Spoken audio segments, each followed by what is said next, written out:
Hello. Oh, I was on mute. Well, hello. Should I do my Mrs. Doubtfire? Well, hello. Or my Obi-Wan Kenobi? Hello there. Well, hello there. I think I'm weak. Obi-Wan wins the day.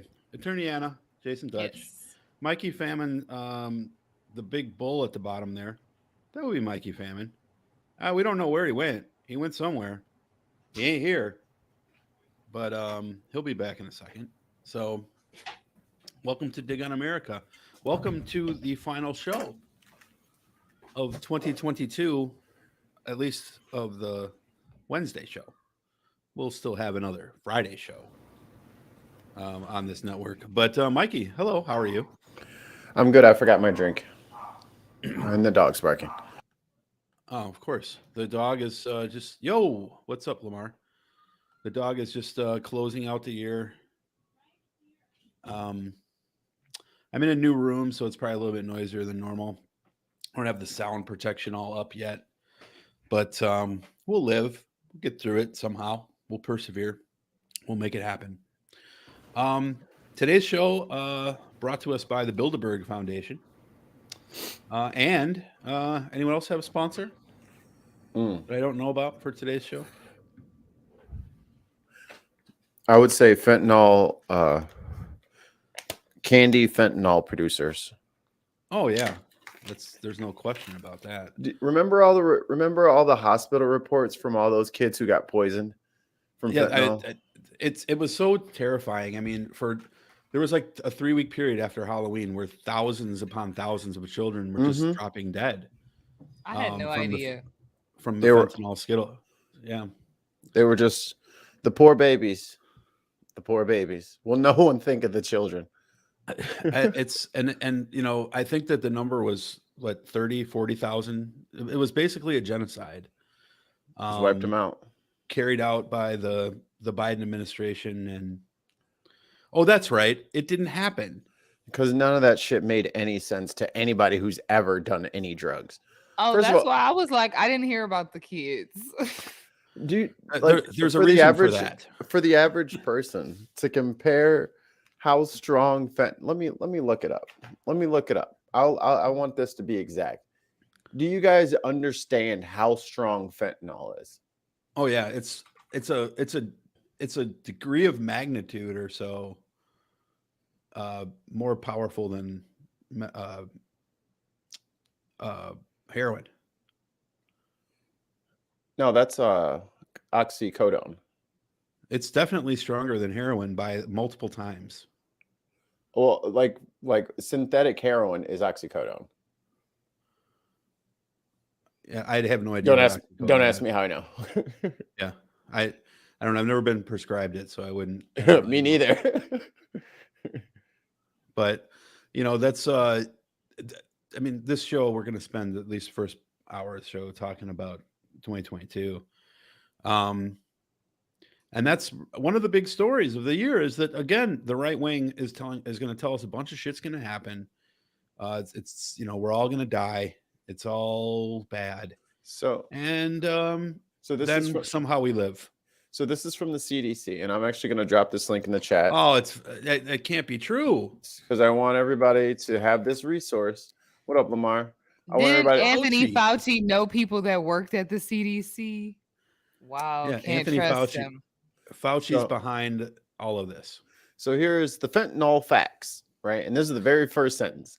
Fentanyl is a synthetic opioid that is up to 50 times stronger than heroin and 100 times stronger than morphine. It is a major contributor to fatal and non-fatal overdoses in the U.S. It's 100 times stronger than morphine. Morphine is what they give you if your leg is chopped off. And they have to calm you down. They have to get rid of ease your pain as they continue to amputate this bitch. Like, that's what they give you. And it's 100 times stronger than morphine. Mm-hmm. So, yeah, no one is just giving that out to kids. No one. And also, just think about it economically. If I'm a drug dealer, why am I wasting my fentanyl on children knowing that there is no market there for me? What are they going to do? Come back and buy some more. They don't have no And job. also, other kids are not going to want to buy fentanyl when They don't all have of a their life. friends are dead. They are not yet drug addicted, hopefully. It's just not Yeah, good business. Killing off your customer base turns out not a wise business model. That's like when COVID hit, we were lucky in that something like Ebola, Jesus Christ, Jason, something like Ebola was Ebola kills the patient too fast.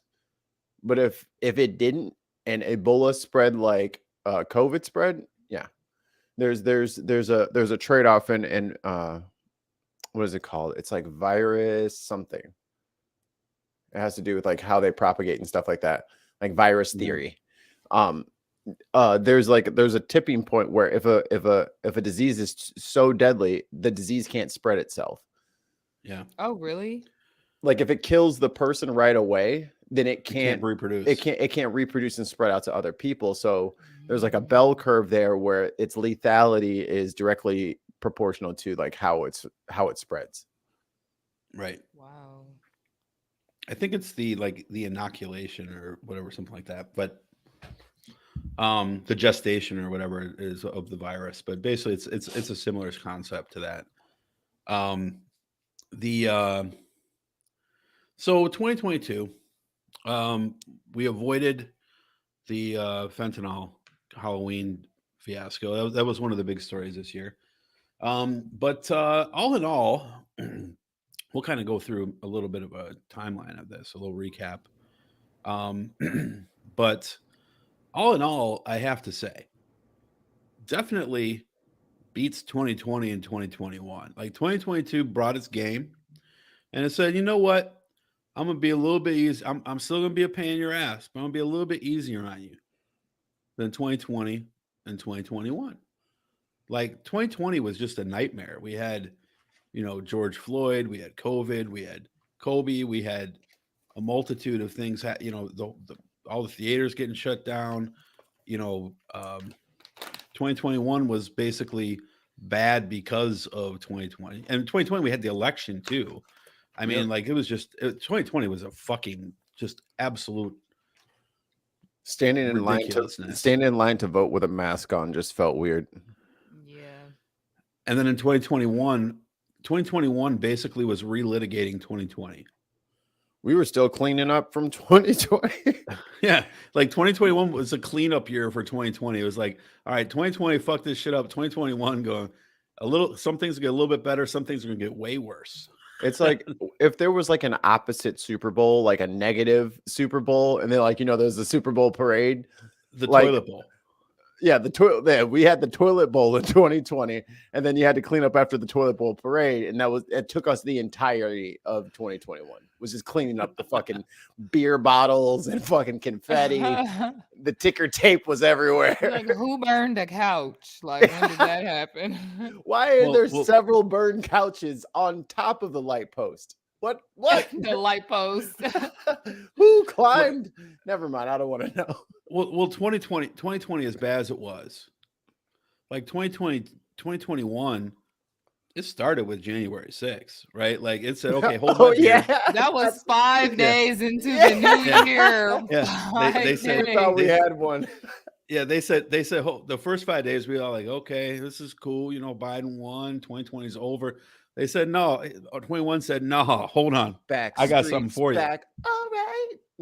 So this year we had, I couldn't believe that. Y'all know that. I was sitting at my desk like, I know they ain't doing it was looking like a zombie apocalypse. Right. I was like, ain't no way. Why is the sky orange? Like, how did they even pull that off? It's like they're smoke climbing everywhere. over each other. They like climbing up the wall. They were going up the walls like World War Z when they made like that like zombie pyramid ramp. That's what I thought. And then I also thought like it's crazy because as a kid, don't you know they tell you would get shot if you even touch the gates. I'm like, they just busting through the windows. They all up in Nancy Pelosi office, like.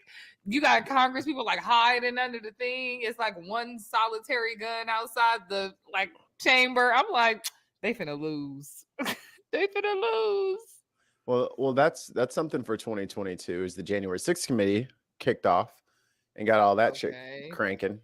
And then For- they just finished the report and their investigative findings, which I feel them. You do need to be thorough with that kind of stuff. But I'm like, in the interest of the public, it should not have taken a year. Like, because now people don't care. We don't like, what is he going to do? They saying they don't want him to run again. Are y'all really going to figure that out before the election? That's what I'm saying. It's like, so you want to disqualify him from running for any public office ever again. You might want to hurry the fuck up. Yeah. Like, I'm like, y'all the did that a election's year coming. later. Because what are they gonna, like, heaven forbid he wins, and then what? Then they find that he's not qualified to be there. So then what? They're gonna get rid of him. That's why They he couldn't wants even in. fucking impeach him. I think that's why he wants in so bad, because He wants that protection. he wants that protection back.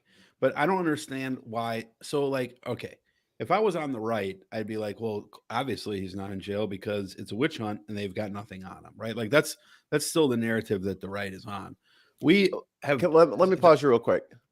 I Yeah. think you should say his fans, because that's not the right, and we can't just Yeah, his label the fans. right as Trumpers, No, well, because there is a lot of people on the right that hate Trump, and they're just shutting up right now. they hate him, but they still voted for him. 75 million strong. Right, but that's because they hate the Democrats and the More. Democratic Party. Right, they're willing to stomach his disgusting behavior, because as long as it's not you killing babies or whatever the fuck their whatever their wedge issue is. But I don't think we should. We're talking about MAGA. We're talking about his cult. Yeah. Well, his cult is definitely weaning, but if he is the nominee, you're going to see 60 to 70 million people vote for him again. I don't think so. I don't think it'll be as high as last time. I think you're probably looking probably closer to 60. That's still going to be enough to get somewhere between 200 electoral votes and possibly, what he would need to win. I don't think so. Because I certainly hope you're right. But one of the recurring themes that I've been seeing a lot, though, is that people, and I try to combat this as much as possible, but like they'll be like, yeah, Trump sucks, but the left is just as crazy. No, like you have a party that is literally stripping rights away and is xenophobic as fuck, and you're mad at us because we want healthcare. That's you're arguing the wrong point to the wrong person. Like they don't care. They don't care about. Be like, because if that's me, my answer is I do not care. They saying what I'm saying, and you not. Right. Like when will your side start taking on the hatred campaign? When y'all gonna stop Antifa? Yeah. Yeah, like lock up the Antifas, and then I'll be on your side. Drugs on the streets and all these migrants Fentanyl that candies. Y'all don't know what to do with them because you live in your North liberal bubble.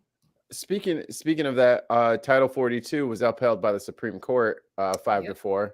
So there's 1,200 people in El Paso sleeping on the sidewalk because of Trump.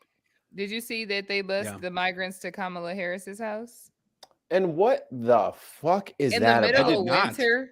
This is I did not see that. This is the I'll pull it up. They bust several migrants to Kamala Harris's house and drop them off in front of her house. Yep. This is the second time. DeSantis did that as well, and I believe that the Justice Department was supposed to be looking into that, whether he did something criminal. And it was Abbott was the one who sent him up to Governor Abbott of Texas. Let's see if I can find a local. DeSantis did that as well. I thought he had a plane. He did the one for Miami, from Miami up to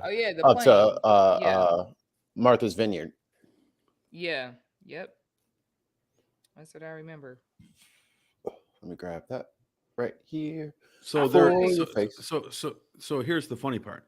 They're literally sending immigrants that they don't want. Like there is nothing that the right wing wants more than to send immigrants back to where they come from. But they'd rather own the left, so they let them stay. Like that's how obsessed they are with this own the left narrative. Sending people to Kamala Harris's house is the opposite of deporting them. Just saying. Yeah, Now, you're some latest exactly on the right. crisis at the border. A group of migrants was dropped off right outside Vice President Kamala Harris's home on Christmas Kamala. Eve.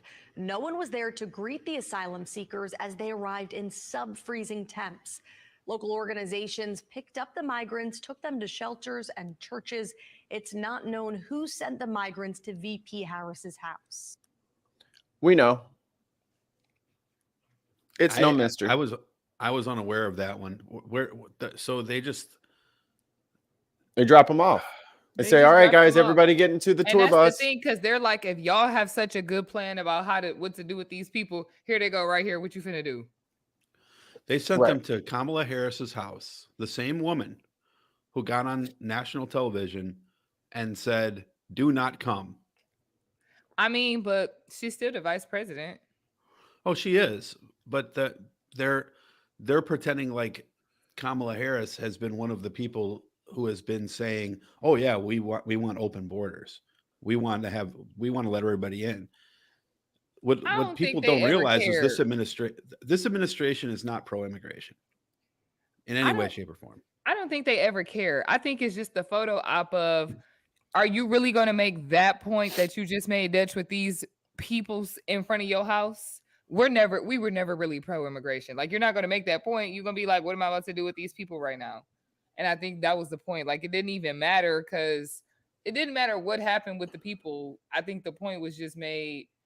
They literally used them as a prop. I mean, yeah. It's like if someone would have died, African American, it's the same energy. If someone would have died, because it's not like Kamala Harris knew they were coming. She had a tracking number, right? Yeah, she's looking like an Amazon package. Oh, I have a bus full of immigrants coming to my house today. They didn't tell her about this, so they just showed up. She's out doing Christmas, and if someone would have died, that would have been obviously very tragic and devastating. Yeah. But at the same time, to me, that would have been, I wonder what the GOP or anybody who is so anti-immigration would have felt like. Okay, now we have someone in this country who maybe documented or maybe undocumented, and now they just die here. So what are we gonna do? And it's your fault, actually, that they die here. They won't take that blame. And also, Anna, I think, remember how dangerous these people are. Like, they're fleeing multiple felonies from Mexico and Honduras and Belize. So that's why they're coming up here to the States. And you just dropped them off at the vice president's house. Yeah. Good thing she wasn't hurt or murdered by these dangerous people. Right. Listen. That's how I know y'all don't think they're all dangerous. Those women and children. Yeah, look at the dangerous fucking 5-year-old. He's got a Bluey toy and he knows how to use it. and here's, like, to anybody out there who thinks that the Biden administration is like so pro open borders. Are you guys familiar with Title 42? Do you guys know what it is? Yes. I learned what it was recently. Okay. So here's a funny fact. Title 42 builds off of Title 8, right? So it was a Trump policy. For the listeners who don't know, there's a Trump policy which was implemented as a COVID measure. And they said, first of all, Trump spent from 2015, before he was even in office, until 2020, harping on immigrants, and, after he got in office, implementing Muslim bans, and, threatening telling us there's a threat of a caravan on the way, and they're bringing killers, they're bringing murderers. You forgot the hands. They're not doing their best. Whoa, your hands are way too big, Dutch. I need smaller hands. These are my bigly hands. But bigly hands. Hi, Corey. Hey, Corey. Oh, he's calling out Anna, not me. Sorry. He doesn't want to talk to you. Corey's my photographer friend. Follow him on Instagram. It's his last name as spelled there. Just put your @ in there, Corey. Yeah, put your @ in. It won't block it. It won't block it. But but so they implement this Title 42 under the guise of it's a COVID protection measure, right? So the right wing is like, oh yeah, we don't want to have all these people running around with this virus. Of course, the right wing now we know does not believe in COVID. So they believe COVID has been over forever, but they still want to extend Title 42, which shows that they were lying from the beginning. It was never about COVID. It was about immigration. But the Biden administration actually made Title 42 more strict, because we used to accept asylum folks or immigrants or folks claiming asylum under Title 42 from Venezuela, and I want to say it was Guatemala, because of course, Trump has this, they'll come here, and if they're from Venezuela, they'll come here and vote Republican because they hate socialism over there. Biden added extra countries to Title 42. Now there has been an effort lately for the Biden administration to try to get back to the asylum hearings, but Title 42, what it essentially did is it did two things. Number one, it instead of being arrested at the border or interviewed at the border, depending on if you're trying to cross illegally or if you're going through an entry point, there's two different ways, right? But with Title 42, if someone was trying to cross illegally, they would go in front of an immigration judge, and they would either try to claim asylum or just give their reason for trying to get into the country. If it was asylum, then great, right? And they were granted it, then great. But otherwise, they'd be charged with a misdemeanor, right? First strike misdemeanor. Title 42, they waived the right to do that. So ICE was able to take them back without a hearing and send them back to wherever it was, as long as that country takes them back. So they're also, though, because there was no asylum hearing, there also was no charge. So they didn't get charged with a misdemeanor. So what do? They're like, well, I didn't get a charge. Let me try again. So they try over and over and over, thinking eventually they'll get through, because now there's no punishment for trying to cross illegally. So a lot of the times when you see people crossing the border, a lot of times they're like, oh, well, there was 42 migrants that tried to cross the border today. It's the same 42 that tried to cross on Tuesday. They're just coming again, because what they do is they grab them, ICE grabs them, puts them back, drops them back off in Mexico, leaves. And then they're like, okay, well, I guess we're going back again, and this is, and they want to continue to have this policy. Yes. It makes no, but it must be because of COVID then, right, Mikey? Because we want to keep COVID. No. Yes. Yes. like are you seeing? But wait, I thought Biden had open borders. No. Yes. Wait. Nice try. You tried to trick me. You tried. Yeah. So Biden wants open Do you borders. work for CNN? Yeah, you left us. Get out of here. I must work for CNN with all my facts. It's the idea that Biden's pro-immigration is absolutely insane. It's absolutely insane. Like they might not want to treat people like shit when they get here, but they absolutely are not like opening the borders. That's just the most absurd statement of all time. But anyway, so you had January 6th. We'll skip forward for a minute because I know Anna has limited time, and she's probably going to want to talk about this one for a minute. But around halfway through the year, we had an interesting court case take place in 2022. Why don't you give us your thoughts on that, and just what Are you talking about the Dobbs versus Jackson Women's Health? What other decision is there? Well, we just had another one. Didn't we have another one recently?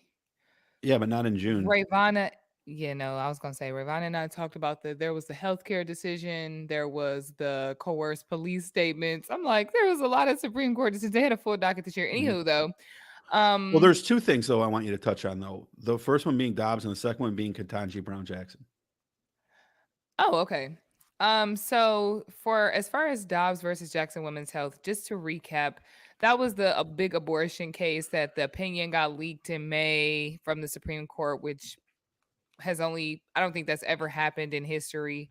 And then that opinion actually came out, which just removed federal protections to reproductive rights that were supposedly implied, included in the implied right to privacy under the Constitution. But the Supreme Court has said that there is no implied right to reproductive health, including abortion, and that there is no federal minimum for that when previously there was, which basically opened the floodgates for states who did not have laws to enact trigger laws, so that in the event of this type of ruling, they would be able to get rid of their abortions, or abortion mandate laws, or shut down the providers who are doing them. And the states who did offer abortions, there became an influx of people who are able to get pregnant and don't want to continue their pregnancies to continue to go through there, and their resources and finances were severely strained as a result of this, and it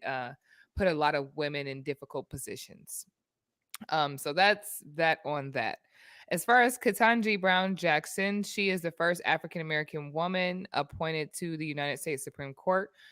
President Biden has said in his campaign, as a campaign promise, that if there was a seat to open up on the Supreme Court, that he would fill it with a Black woman. Of course, this drew the ire of many folks who believe that this was unfair affirmative action and or woke diversity measures, whatever you want to call it. Anyway, she went through the confirmation process where she was belittled and demeaned, Yes. as Black women are in society. But nevertheless, she was confirmed by the Senate to the position, and she is now sitting on the bench. But the majority of the court makeup is still 5-4 conservative makeup, which is not the best. But hopefully 6'3". someone will leave 6'3". What did I say? 5'4", 6'3". We are the other two. I assume you mean being what's her name? Edwards Sotomayor and Sotomayor, Ketanji Brown Jackson, and Kagan. Elena Kagan. Yeah. So Is it so 25 or 6-4? I thought it was. It's 6-3. I thought it was. That was a Chicago reference. Okay. 25 or 6-4. But the Brown Jackson at least is. I mean that is a big bright spot for 2022. It is, except for the actual process of her hearings. I thought it was low key disrespectful. Yeah. I'm like, y'all. It was high key. It was crazy because I'm like, y'all asking her about little blurbs and her opinions. And the gag is y'all didn't think she was going to know it, and she did, obviously. Whereas Brett Kavanaugh was up there, I like beer. I never blacked out. I don't have any recollection of the calendars. I love calendars. He got weepy on calendars, bro. I have never. She's a liar. I've never raped anybody. But I was too drunk to know it, but I didn't do it.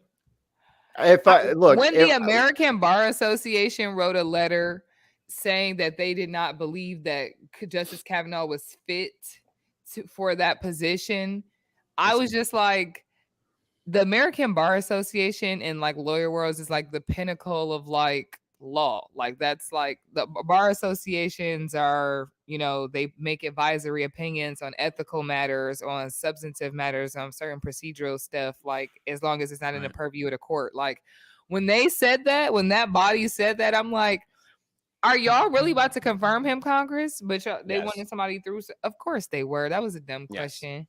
That was a dumb question. Yes, we are. He like beer. Well, when they put through old girl Coney Barrett, I was like, oh, y'all willing to do anything? They had a COVID party and pushed her through. She didn't even know what was going on. She like 1, 2, tied your apple shoe. I'm like, girl. A stitch in apple saves not. Wait, what?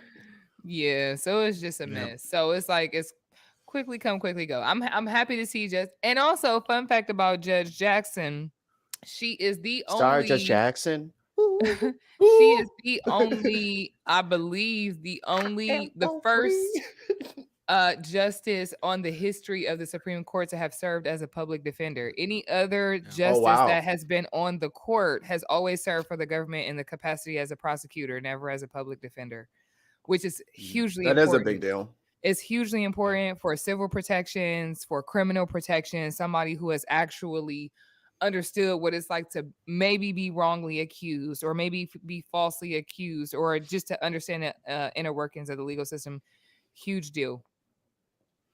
We had other. Absolutely. There was that small case with Roe v. Wade, but also there was the Waukesha County Darrell Brooks fiasco. Remind me what that was. The sovereign citizen guy who ran his car through that parade and killed all them people. I feel like that happened so many times this year. Didn't that happen like twice? And it's so sad, and I hate to like minimize it that way, but I feel like this is like a recurring storyline. It was I think Charlottesville. It happened in 2021, right in Yeah. the early part of the Christmas season. But the court case like was, November. Yeah. Okay. I'm like this little run of people over at the parade just keep coming up. Yeah, that it definitely is. But the court case was just a fiasco because the guy tried to defend himself. And He was pro se. Yeah, He was he's pro a se? sovereign citizen. He was Yep. sovereign sit pro se. Did he It win was a- that? Absolutely not. He got sentenced No. to 487 years or some shit like that.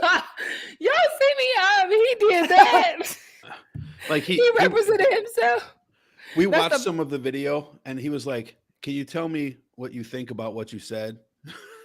Like, It- wait, what? Oh, you know what? This was the black guy. yeah. People were sending me clips of this man like, you can't, this not what lawyers do, right? I'm like, absolutely No. not. Simply Soaking. Hey, welcome to the chat. Anna, check the private chat real quick. Let me see if I can find a blurb here. I'm trying to find something. Okay, here we go. Y'all said it's giving nothing but the hits, nothing but the hits. Oh, I can't hear Oh anything. yeah. Look at this. Yeah. Oh yeah, this was so funny. I may take an early lunch. If that's in your cell, then you can go get it and bring it. But without that letter, I'm not allowing this line of questioning. Do you have the letter with So- you in court? I just said no. How many Okay. times I got to say the same thing on record? You know, sometimes, sir, I don't hear what you say because you interrupt me so much or you answer quietly. And I'm You want to talk about the most patient person? Like, she got sent so many bottles of wine. You want to know why though? It's because like judges know. So here's the standard in most jurisdictions is when there's a pro se plaintiff, the judge really has to give them a lot of latitude because it's not like they're specially trained in the laws that they're going to know better, stuff like that. So I think that sometimes in order to prevent being overturned on appeal, the Right. judge is like, we're going to give you as much latitude as possible. And if you still end up guilty, Right. that's on you. It ain't because I stopped you or told you couldn't do something. You know what I'm saying? He has recently put out his handwritten appeal. And he will be stomach hurt. Why he running will people be over? needing the state to fund his public defender. He's getting Why a lawyer for the appeal. He's getting a lawyer Why he running people over? Did he ever say? because he's not well. There's something wrong with him. And So he should have put mental cognition issues. well, it's too late for that, isn't it? You've already been convicted and you already turned down every single form of legal aid possible. So now you're convicted and that's not going anywhere. which is I'm taking note. insanity. You're not getting no habeas corpus on this shit. Like, you're done. Like, that's it. It's I'm focused. insanity. on probably a dozen things at the same time. But if I say something under my breath, everybody seems to hear it. Everybody. Not live with the child and make a suggestion to the jury that Eric And shout out to the fucking prosecuting team because they went through some shit. Whoo, I know their fucking social medias were insane. Of Right, course just it was. Look at that haircut. Uninstall all that shit. Just take it off. There's a team of 3 of them here. Patterson is a bad mom. I think that is what the defendant is trying to do. And if we're going to go down that road, then we would be forced to counter that claim. First of all, it doesn't make her an incredible witness, if it's even true. Which case is this? Is this Patterson now? No, Go down that road. Same we one. would be forced to Wait. counter He was a sex offender as well? Oh, we're getting there. it, pointing out that not only does the defendant not live with the child in question, he doesn't live with any of the other children that he has. He impregnated Erica Patterson when she was a minor in Nevada.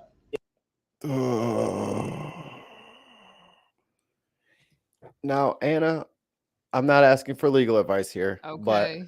if you were on trial for multiple homicides, would you bring your baby mama on the stand to cross-examine her if you had beaten her ass the day before the incident He did that, and ran her over with a car the week before? and he on trial for running people over with cars. But he called her to the stand. It's giving a pattern of behavior. It's giving on brand. So- Sounds like something you would do. So what he tried to do was introduce these photos and these like posts from social media to prove that this girl is not a credible witness. So this is when Homeboy's like, well, if you're gonna open the door, there's a few things that seem to be just walking right out of the barn door here. First of all, she's your baby mama when she was 15. Jesus. And for doing so, he was convicted of statutory sexual seduction, pled guilty in March of 2007 to that felony offense, and is a sex offender. Look at everybody looking around in the back. Like, what the So- fuck? Everybody got an itch at the same Everybody time. looking around like he did that. If there's any causation that would lead to Erica Patterson being a bad mom, Mr. Brooks has a direct role in that causation. And that's Furthermore, I object to that I'm not because done. that's a lie. Let Because at the end of the day, Let him if we finish, don't open the door Mr. on that. No, Brooks. since he want to make a record and not be accurate, so let's be accurate all on the record. Since you think you know so much, Once so again, we can Mr. open the Brooks door is on. being We can open the door on how old she told me she was when we met. interrupting. We can. Ooh. And that, Look, I'm just going to say one thing about because I was still listening as I was getting my Tums. This is This crazy. let this be a lesson. Let this be a show. Don't- Because this is funny. Don't defend yourself in court. Just across the board. And if you Think of if it. it's a traffic lawyers have ticket, lawyers. I would say this. Unless it's a traffic ticket you think you absolutely need to win, like that it won't be no harm, no foul. I think people can defend themselves for traffic tickets a lot of the time. Not all the time. Well, half the time the cops ain't going to DUIs, show up. anyway. no. DUIs or anything like that, no. But stuff And like, murder? Definitely not. we ain't even gonna be in traffic court. We're gonna be in regular court right behind him if you a murderer. But please get a lawyer or at least talk to one. Even lawyers get lawyers. Think we about do it. get lawyers. We do. Get Even lawyers. doctors go to doctors. Think about it. He is over the Did you top ask that? animated Did you right know now. that? Mr. Brooks, I'm ordering you to sit down and to let the state no, finish. no, I'm not going to sit here and let somebody be inaccurate on the record and lie on the record. Right. Under Illinois versus Allen, I've warned him repeatedly. He's being removed from the courtroom. And you know what? Let me dial that back. We're just going to take an early lunch, 1 hour. We'll be back. And unless he brings that letter and he can show it is inadmissible, he will not be questioned. And under 906.11, I will declare the cross-examination closed. Thank you. We're in recess, 1 hour. Whew, I know that court record is a hot mess. She's got a. I think she should be on the Supreme Court because that woman. She's running for the Wisconsin Supreme Court, and there is no way she's not going to get it. Especially after that. I'll be like, I mean, why should I be on the court? It was like- Exhibit A. It was like 5 weeks of that. 5 weeks. He had probably like 2 good days out of 5 weeks of trial. That's Crazy. actually funny. I would have loved to be a juror. I ain't even gonna hold y'all. I would have loved to be a juror every guess- day. I mean, like every day for 5 weeks, we get to just hear him turn it up. Yep, sign me up for that. It's So looking back, a couple other things we'll jump to here. I don't want to talk about this fucking guy anymore. Talked about him enough on the show. and we didn't have our legal expert. We didn't have our legal expert there. I'm not a lawyer. I can give you a legal expert on that. Don't do it. Don't do it. That's the advice. I'm gonna just run through a couple of real quick bullet points here. The kind of some of the top stuff that took place this year. Obviously, we talked about January 6th. The what was it? The Oscars or the Academy Awards had a little bit of a moment when Chris Rock told a joke that Will Smith didn't like too I much. think it's a really major mistake and an insult to me. Yes, it was. So Big Willie style went all slapgatey on Not Chris Big Rock. Willie style. He went Big Willie style on him. We had FTX crash, losing what, $11 billion worth of net worth in a day or in a weekend, I should say. I don't want to give him too much credit. It took him a whole weekend to lose $11 billion, not just one day. Do with my eyes closed. A story that hasn't gone talked about a lot, but I think is an important story, just to kind of at least touch on real quick, is a sports franchise with a very racist name decided to call themselves the Commanders going forward. So that is I think a positive story from this year. Isn't it Commander with a K? Yeah, KKK Manders. The Cobra Commanders. Early in the year, Brittany Griner was arrested in Russia for having a vape pen, and was also released in a prisoner swap about a month ago now. Another one of these stories that has been front and center all year. And then the two that are probably globally the biggest stories, they're not really Americans outside of J6, but which is up there with the top three. The death of Queen Elizabeth, which is obviously big in Europe, and also in Europe, Russia deciding to invade Ukraine to make Russia great again. So, but also the Nazis took over Sweden. They literally, their socialist party, their Democratic Socialist Party, are literal Nazis. Interesting. Sig Heil and everything. I never knew that. Well, I knew that, but I didn't know they took over. Yeah, they won. What do you mean they empowered. won? Yeah. Oh, great! And they're calling themselves the socialists too. That's gonna. I mean, they are socialists. You can't run everything through the I have to argue with Fox News people thing. Socialist, Americans education. Americans' fucking view of what socialist is not the fucking definition. I'm not going to start speaking Christianese or dumbassese with these fucking dumbasses. That's not what it's called. That's not what it is. The Nazi Party, the original Nazi Party in Germany, called themselves the Socialist Party, right? There was nothing socialist about that particular party. Right, but you brought that up to argue with a point that no one made. That's what I'm saying.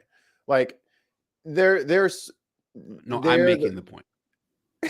I know. Yeah. I know, but you're making a point to no one, to the Fox News person that's not on the show. Like, we don't have to argue with them. Fuck them. They're wrong anyway. Also, you forgot about the 37 prime ministers that they had. I'm sorry, and that I have made mistakes. But Liz Truss made it a whole 42 days, baby. I think I'm gonna hook the soundboard back up, and Mikey and I are gonna just have dueling soundboards for 2023. That's gonna be the thing. She was only there for a month and a half. Someone put a head of lettuce in a refrigerator with a camera on it, and they said that this will outlast Liz Truss, and it did. That's crazy. We did get a little. Who picked her in the first place? Did she get elected?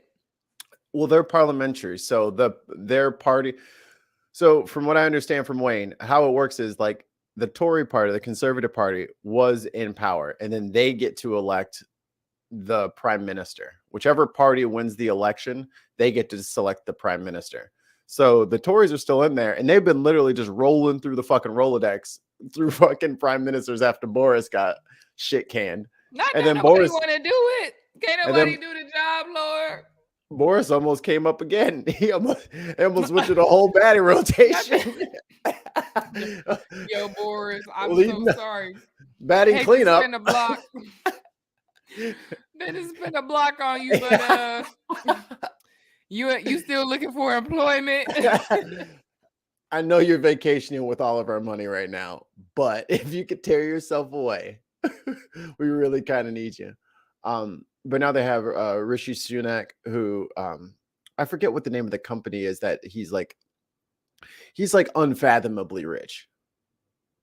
Unfathomably rich. And so he's their guy. And he's the first prime minister of color over there. So I guess that's good. He's a terrible person, a terrible politician, but He was kind of funny in those little parliamentary digs that they did on each other, where they're kind of. Oh, you're talking about the PMQs. Yeah, the PMQs. That's what they call that. Yeah, it's every I think Tuesday at 10 a.m. The opposing party gets to ask. The opposing party gets to ask the prime minister 6 questions. And they do it every week, and they stream it, and it's raucous, and it's fucking hilarious. I wish they did that here. I really wish they did that here. That would be great. Would it? Oh my goodness, it would be amazing. But Christmas came a little early. I'm trying to look something up here. Sorry. What came early? Are you looking at your screen there? Is this 53. Duh, we been knew he was broke. Brokey McBroke. I just want to fucking full screen myself. Remember when I fucking told you guys he didn't have any fucking money? I fucking told you. I fucking called it. No 70-year-old 10 billionaire gets the most stressful job ever. That motherfucker is broke. Broke. Well, and there's no reason to believe that he had that much money. Why, if you had that much money, why do you need to sell NFTs of yourself in a superhero costume?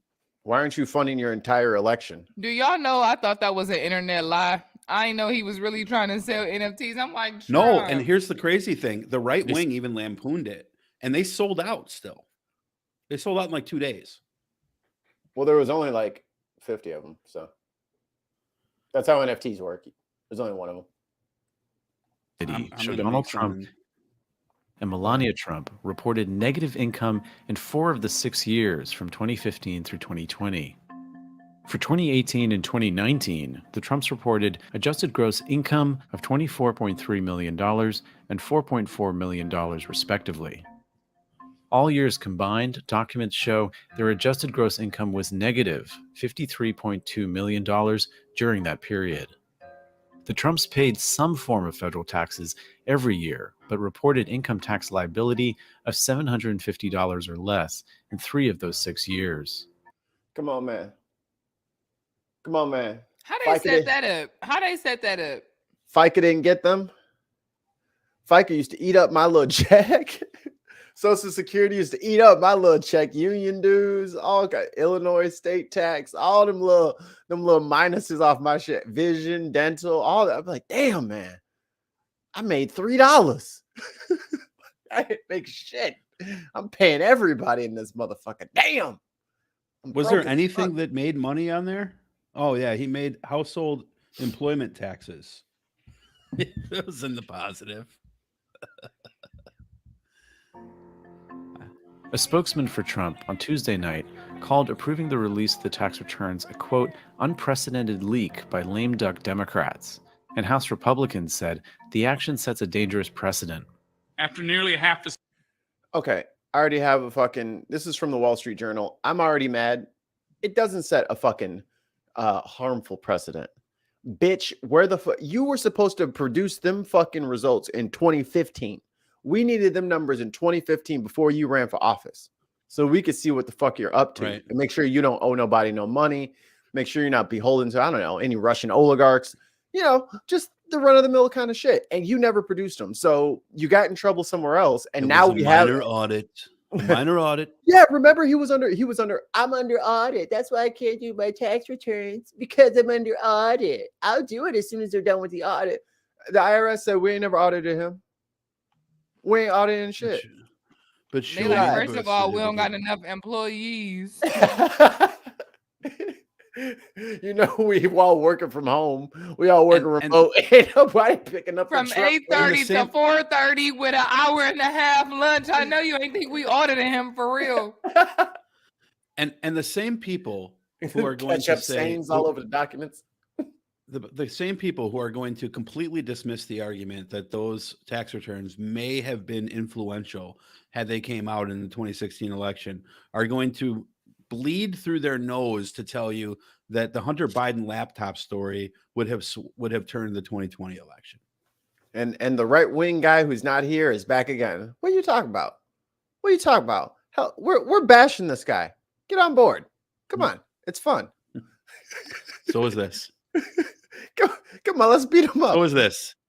But Yeah. but it's crazy that even the Wall Street Journal is framing it in a way. Maybe they're just quoting what the Republicans are trying to say, but it's crazy that this is getting framed like, I can't believe that his political enemies would go after his tax return. That is par for the course. Everyone produces their tax returns when they run for office. Everyone. It has been the standard since like the 70s. Yep. And now here we are 50 years after the 70s. Oh my God, the 70s were 50 years ago? Really? I just depressed myself. Yeah, the early 70s were. The late 70s were low 40s. If you were born in 1979, you're still kind of young. No, you're not. You're in your early 40s. No, you're not. I'm born in I'm like- 1974 and I feel quite young. Thank you very much. Hey.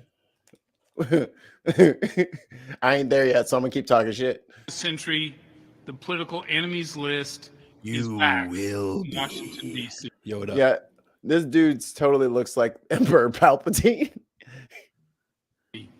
And we Just put a cloak on him real quick. You know what I'm saying? Just do it. Who is this? This is Bradley. Is that what it is? Brady. Oh, that's okay. And Gotcha. and he is equal parts sweating and crying, I think. Yeah, Lamar, you hear what he list- said about us? You hear what he said about us born in 74? You hear what this young whippersnapper said about us? About us. Okay, so if you take 2022 and then 1970 and you subtract it, I ain't said nothing. You mad at math. You ain't mad at me. is back in Washington, D.C. And we were Is that Theodore Roosevelt bust in the background? Can you see? Looks like him. That's He's very- Colonel Sanders. this will unleash a cycle There's an especially pale Republican right behind him. He's got no color at all. of political retribution in Congress. Democrats said that the full release was necessary for public transparency. A full set of Trump's And they tax were right for documents once. was expected to Bro, what if that's his documents? Or this is B-roll footage, I don't know. But what if Like that's the his real one, like like- his real ones.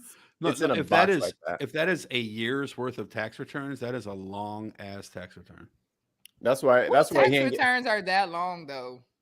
he said he itemizing everything. become public Yeah. in the coming days. Monday to pay, Tuesday to pay, Thursday to pay, Friday to pay. In my D&D game, we don't call things Monday, Tuesday, Wednesday. It's Wednesday, Tuesday, Thursday, Thursday. I thought that was fun. Kevin Ramage, welcome. Hi, welcome to the chat. We'll vet that real quick. No, we won't. All right, Anna, I know we know you got to roll out. So give us your Am I parting missing shot anything? for 20. My Give us your parting parting shot for 2022. What's your parting shot? What is a parting shot before I? Whatever you want it to be. You the parting shotter. She doesn't. Well, she what wants you to would we mean explain by what party shot? shot means, not say it again. Whatever your Your thoughts closing are. statement on For the 2022. year? Yes. If you could bring us to a close, counsel. If I could bring Yes, this Counselor, to a you have the close, bench. What? I would just like to say for 2023, Counselor, you are the judge. What? we really need to put an emphasis on education this year. And education is a lot of things. It doesn't necessarily have to just be schooling, although schooling helps. I think we need to be more kind to one another in 2023. We need to be more empathetic with one another. And listen, everybody's going through problems. We all had a rough couple of since COVID. Everybody's life has dramatically changed, but that does not give you permission to be an asshole. So in 2023, get your life together. Okay, Get it together. that's it. Get it together, Grouch. Get it together. That's my parting shot. Get a job, Grouch. Get it together. Wait a minute. Oh my God. Get it together. What are you singing? See what's happening. Oh my God. Tribe Called Quest or Beastie Boys. All with right, Future. you guys. Bye. All right, Anna. We'll see you. We'll see you next year. Thank you. Thanks, Anna. Happy New Year. Happy New Year's. Feliz Navidad. All right, she's gone. Let's All right. talk about her. Let's do that. Oh, thanks for liking my vibes. So couple things I wanted to talk about that happened in 2022. One of them that I want to talk about for sure, especially now that Anna is not here, is because I don't think she cares about this, but maybe she does. I don't know. Is what happened with DC, with the DCEU. I don't know. I know that you're more of a Marvel guy for the most part, but and this was a big year for Marvel with Black Panther 2 and Thor. I think Black Panther 2 being by far the bigger of the two movies as far as that goes. I gotta get I gotta get the goats. I gotta get the screaming goats on the fucking soundboard. Oh, I gotta get the screaming. Oh, the goats. screaming goats. Yeah, those are hilarious. I'll keep them low, but I gotta have them.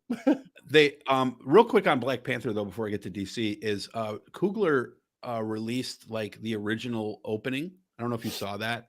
Like what before Chadwick passed away, they're originally going to start the movie with T'Challa blipping back after Hulk snapped everybody back into existence. And like what happened with him and discovering his son, and his son is like living with his I forget the Okoye. Was Okoye? No, not Okoye. His wife, T'Challa's wife, not Denai Guerrera. You're talking about Lupita Nyong'o. Lupita Nyong'o's character. Nyong'o. Yeah. Yes, the lovely Lupita Nyong'o. He goes back and finds her, and she did not blip. So 5 years gone, baby born. She's remarried to like some Haitian guy, and it basically becomes like a father-son reunion story between T'Challa and his son. So you want to hear something? I thought that was pretty interesting. You want to hear something crazy? Yeah.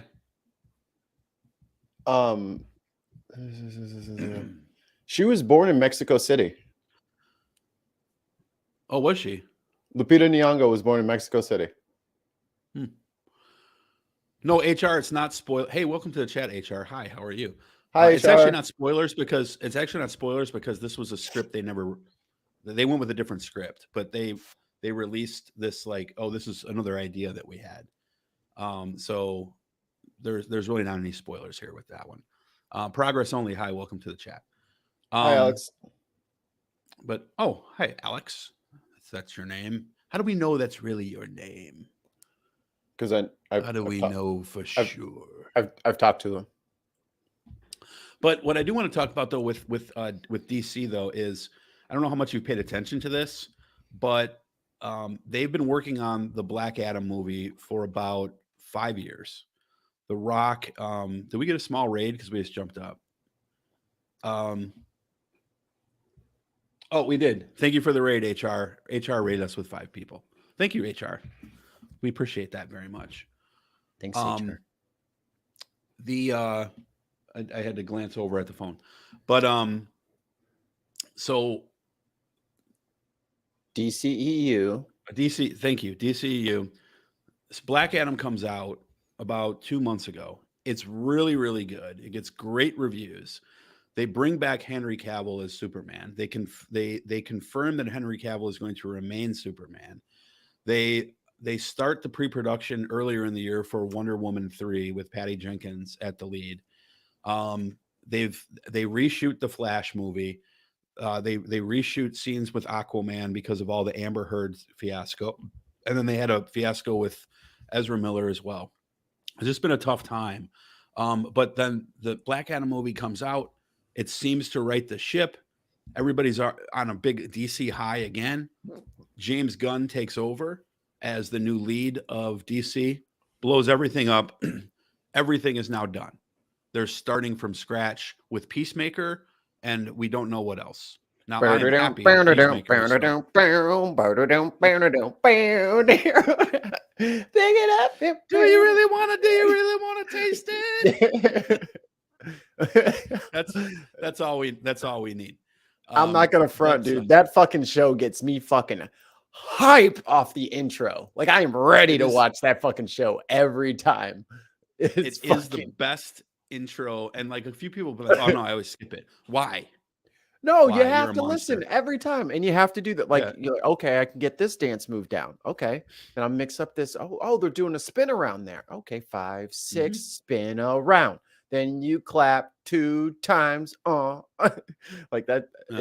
It's the best. And then Judo Master jumping out, Eagle jumping out. It's Robert. What's the guy who played the T-1000? Robert Patrick, is that the actor's name? Oh my God. Dad? I always call him Terminator. Yeah, no matter what I see him in, he's fucking Terminator. Yeah.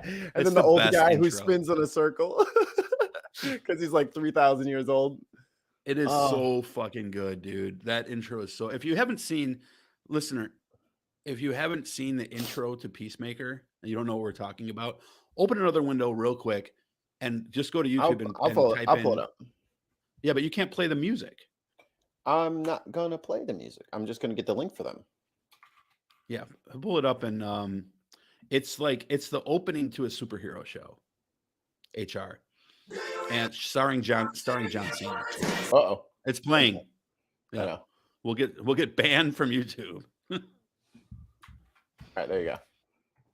Pop open another window. Check out that fucking beautiful. Pop open another window. You gotta watch. Like, it is the best intro to any show ever.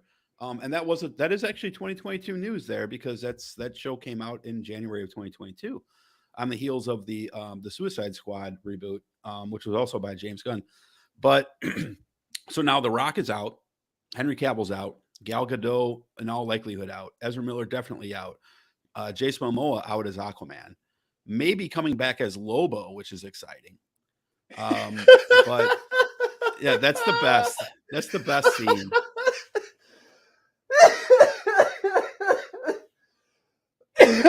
Just hip thrusting. He's hip thrusting. He's given the old pelvic thrust there. But there he goes. This is the intro to a superhero show. Like, it's not supposed to be taken seriously, but actually the show is quite good. There's one scene in it that I find that's spoiling. You're spoiling. No, it's not. I don't think it's a spoiler because it's in the trailer. It's in the trailer. That's still a spoiler. What if somebody didn't see the trailer? It's a nugget to get someone a year later. First of all, if you haven't seen the show a year later, you don't get to call spoilers. Number two, though, sometimes people might need a bit of inspiration to go check it out. And I'm gonna give you one line. Guy walks up to a couple of dudes in prison. These 2 dudes that he walks up to are neo-Nazis. He looks right at him and he goes, "How you doing, guys? What's your favorite moment from Black history?" And the guys look at him like, the clearly white supremacists. Like, what the fuck did you just say? He's like, and then he nope, you did see, and then he proceeds to interact with them more. Let's just there you go. You are so You are so fragile. You're bad at it. You're bad at it, and you don't want to acknowledge that you're bad at it. You know what? I got news for you. Mufasa dies. Okay, Mufasa dies. Yeah, and also the Titanic sank. Like, yes, that's now people Darth Vader is Luke's father. Well, people have complained about like Titanic spoilers, like, but that's a history thing. Like, this is based on like that was a real boat. You know why I hate the movie Titanic? Can I tell you why I hate the movie Titanic? I hate it. And I actually enjoyed watching the movie when I watched it. Now, a lot of it's not historically accurate, as we have found out. But like the whole side story that they made for that movie was about this lady's like necklace, right? Like Kate Hudson, I think it was her necklace. And at the end of the movie, this invaluable necklace that they've spent the entire movie searching for, and is the entire reason why they retold the Titanic story. She's thinking of her long lost Leonardo DiCaprio, who died 75 years ago, and throws him the fucking gem instead of giving it to her daughter to live off of for the rest of her life. Why? Why did I just waste my time? I'm pretty sure I've never finished that all the way through. Spoiler alert, she throws you. The jewel was never in the ocean, but now it is. It's the worst. It's fucking the worst. But I do want to get your thoughts. What do you think? What do you think of the James Gunn blow up at DC? Would this bring you back to DC movies, or are you in the I don't care group? Like where are you at with this? Are you willing to give it another shot? Well, I'm a native St. Louisan, so that means I'm from Missouri, which means I'm from the show me state. Words are nice, but I mean I'm a gamer. You know how many fucking times I've had my heart broken off the promises of some fucking corporate executive who puts out a press release that gets me all hot and bothered for my new content, and then it never comes, or it shows up and it sucks, and then my heart's broken. And I didn't think I'd ever be this guy. I watched a new show and I turned it off in 10 minutes and it ruined my day. That new Willow. I've avoided that. It's fucking trash. And I was like, dude, where's Mad Mardigan? So was the movie. The movie was trash. Fuck off, dude. Willow is one of the greatest fucking movies ever. I did not like Willow. It's got Val Kilmer. It's got the girl who was Saoirse, Willow Offgood. I mean, come on. All-star cat, Lenny and Squiggy are in there. You start out with Val Kilmer. You're not exactly like starting Val Kilmer was the shit in the 90s. Are you kidding me right now? The worst Batman of all of them. And there's been a lot of bad Batman. He was worse than George Clooney. They were a tie. No, they were both pretty bad. Come on. You got it. He beat out Clooney. Clooney at least was believable in the Bruce Wayne role. Kilmer was not. Whatever. It was okay. You know what, Lamar? How do I block him in the chat? I don't have to take this abuse. We also forgot about you kind of touched on it, but the Amber Heard Johnny Depp trial was last year or this year. Yeah. And Alex Jones lost a fat wad. A fat wad. 986 million. And well deserved. He was hiding. He was trying to hide money. But here's the twist on the Alex Jones part. The twist on the Alex Jones is at the end of that trial, we had all agreed that Alex Jones was one of the most, even the right wing agreed, Alex Jones is one of the most reprehensible people in the United States of America. Then he had Kanye on his show. the Mount Vesuvius that is Ye West. When you have Alex Jones significantly to the left of you politically, you are in massive trouble. He made Alex Jones do the fucking hot wing shot. He did the whoo. Alex tried to throw him bail a couple times. He's like, I love Nazis. He's like, so what you're saying is you like the uniform. No, you like their clothes, right? No, let me be super clear with you. I love Hitler. Like, you don't mean that. You mean this, right? Nope. Nope. You mean you respect some of the things that he did, like absolutely not rebuilding the economy? No. I like fucking Hitler. No, I'm all about the Hitler right now. It's like, you know who's happy about the Kanye thing? Will Smith, because Will Smith is like totally he's free. yesterday's news now. He about to come out with a new movie if this shit keeps up. I'm back. Will Smith is free. Jussie Smollett is happy as shit. He about to come back. He's like, all right, I'm off the hook. Here's a good one from Hellbound. Hellbound says, it really says something when you could do image rehab for Alex Jones. You really are polishing off the old. You're really shot. You're putting a real sheen on the show when you come in. I'm not. You know what? I just lied about fucking people's kids Thank being God dead. Alex Jones was there to be the voice of reason. It's always nice to have somebody take the heat off of you when you made a bunch of money off of lying about a bunch of kids dying. So hey, there's that. Oh my God, circling back. So basically, I didn't really get an answer from you. What are you or are you not in? Well, I did it. DC. I did you, answer. You kind of I want you to. I want you to get your heart broken again, but yeah, I'll see. I'll watch it. Like Peacemaker was good, so I'll see. And the last Suicide Squad was good. So Suicide Squad. So let's see. Let's see what happens. Do you think that blowing everything up though was the right move, or should have been more like a subtle thing? What's the point of what is he salvaging? If he's given complete creative control over the works going forward, why would you keep someone else's trash? It's inconsistent. It's the mood is all over the place. Batfleck and fucking Henry Cavill are the most annoying motherfuckers on the planet. If there were ever two people who shouldn't be superheroes, it's those two. They don't act like superheroes. Cavill was good in The Witcher? The Witcher, he's probably fine at, but he's not Superman. You know who's Superman? No. Fucking Jason Eccles. Like you have to be level from Supernatural. Jason Eccles. Or Jensen. Oh, Jensen Eccles. Oh, not Jason. Soldier Boy. Yeah. Like that guy looks like a superhero. He walks around, talks, acts like a superhero. You got these two stiffs who are just like models.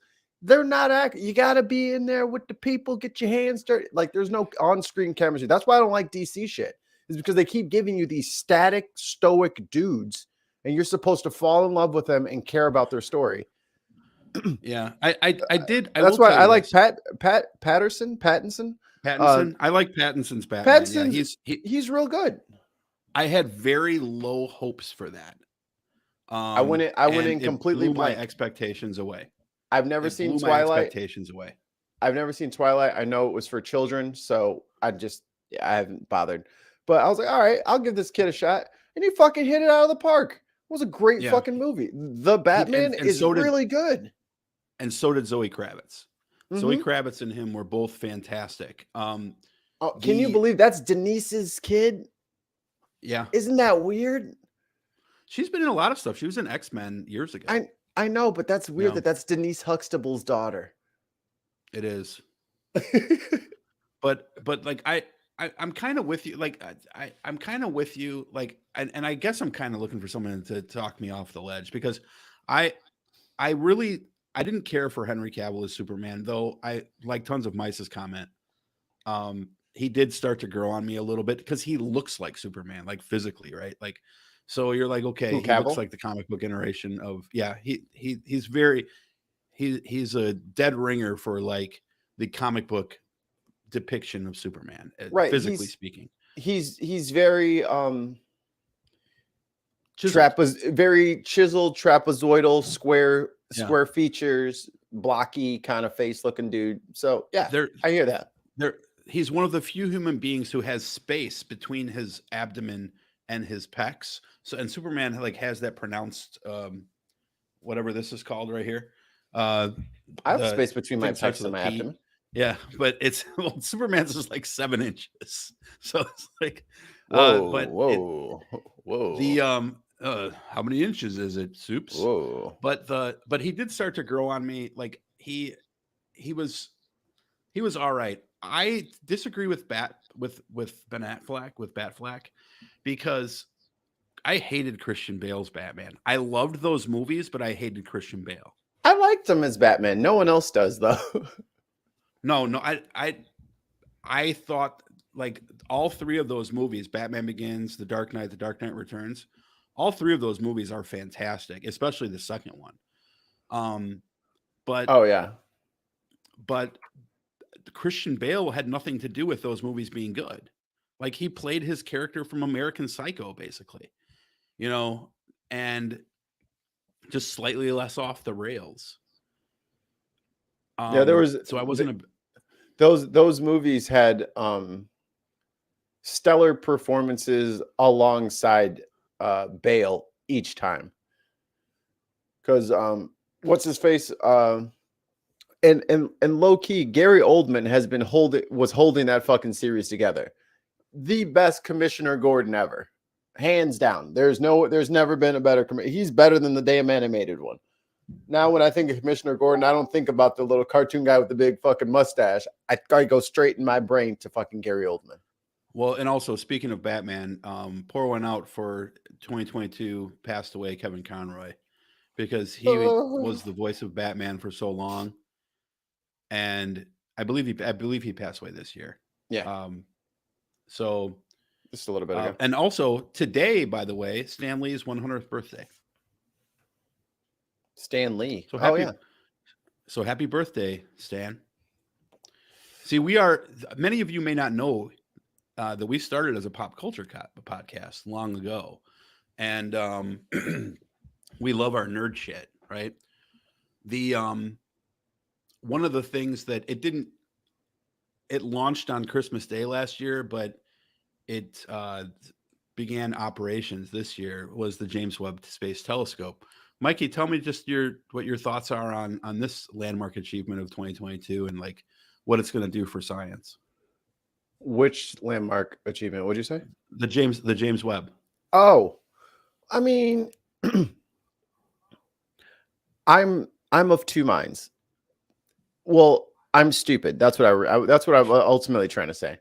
I know damn well that it takes months for all this stuff to come out, but I've been streaming for too long, and I want a live feed of whatever the fuck they're seeing right now. I just want it right now. I want to go to a channel. Here are the aliens on Mars. I want to see what they're looking at. Like, I want to see. So you have to like wait for these releases, and then like there's stuff that gets uploaded to their website and stuff like that. The images are all breathtaking. They're all ginormous files, like huge fucking 16 by 16,000 pixel, like fucking huge images.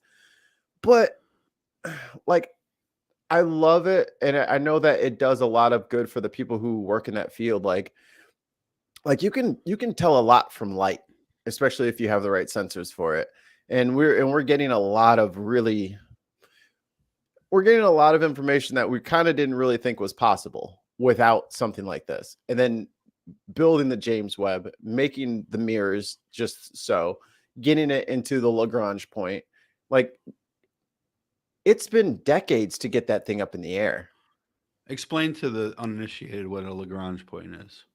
It's not Lagrange, Illinois. No, fuck Lagrange. So if you have two things here, let me get my hands out here. Here we go. Got some vape bottles here. Some juice. Got melon, kiwi, and lava flow. So if you got, this focus is going to be bad. There we go. So if you got these two things here, this one's bigger, this one's smaller. So there's a point of mutual, like a center of gravity between these 2 points. And it's probably somewhere right in the middle, right by my face. So then if I put both of them out here, the force on my face would be about the same as if I was in the middle, as if I was over there. Like, there's these sweet spots in orbits where you can kind of either hitch a free ride or maintain an attitude, a position, despite what's going on around you. And the Lagrange, I think there's 6 or 8 of them. There's 6 or 8 Lagrange points. So there's one like right between us and like directly between us and the moon, so that both of our gravities play on it and hold it in place. But this is in Lagrange point 2, which is 1,000,000 miles past the moon. So pretty much it's going to be set there, locked in, and be towed along by the Earth. And that's pretty cool. But it needed to be that far away so that there's no residual heat. There's no residual heat being kicked off by the Earth, because the Earth is very hot compared to what it's trying to look at. It's trying to gather light from billions of light years away. So any kind of temperature, I think, I had Landon on the show and I forgot what he told me about the temperature of the Michael James Landon? Webb. Temperature of is it close to absolute? It's closer than it should be. It's closer than I think is fair. Okay. By keeping the Absolute telescope is what, -270 something Celsius? Yeah, I think for Celsius. It's like 400, it's like 480 or something for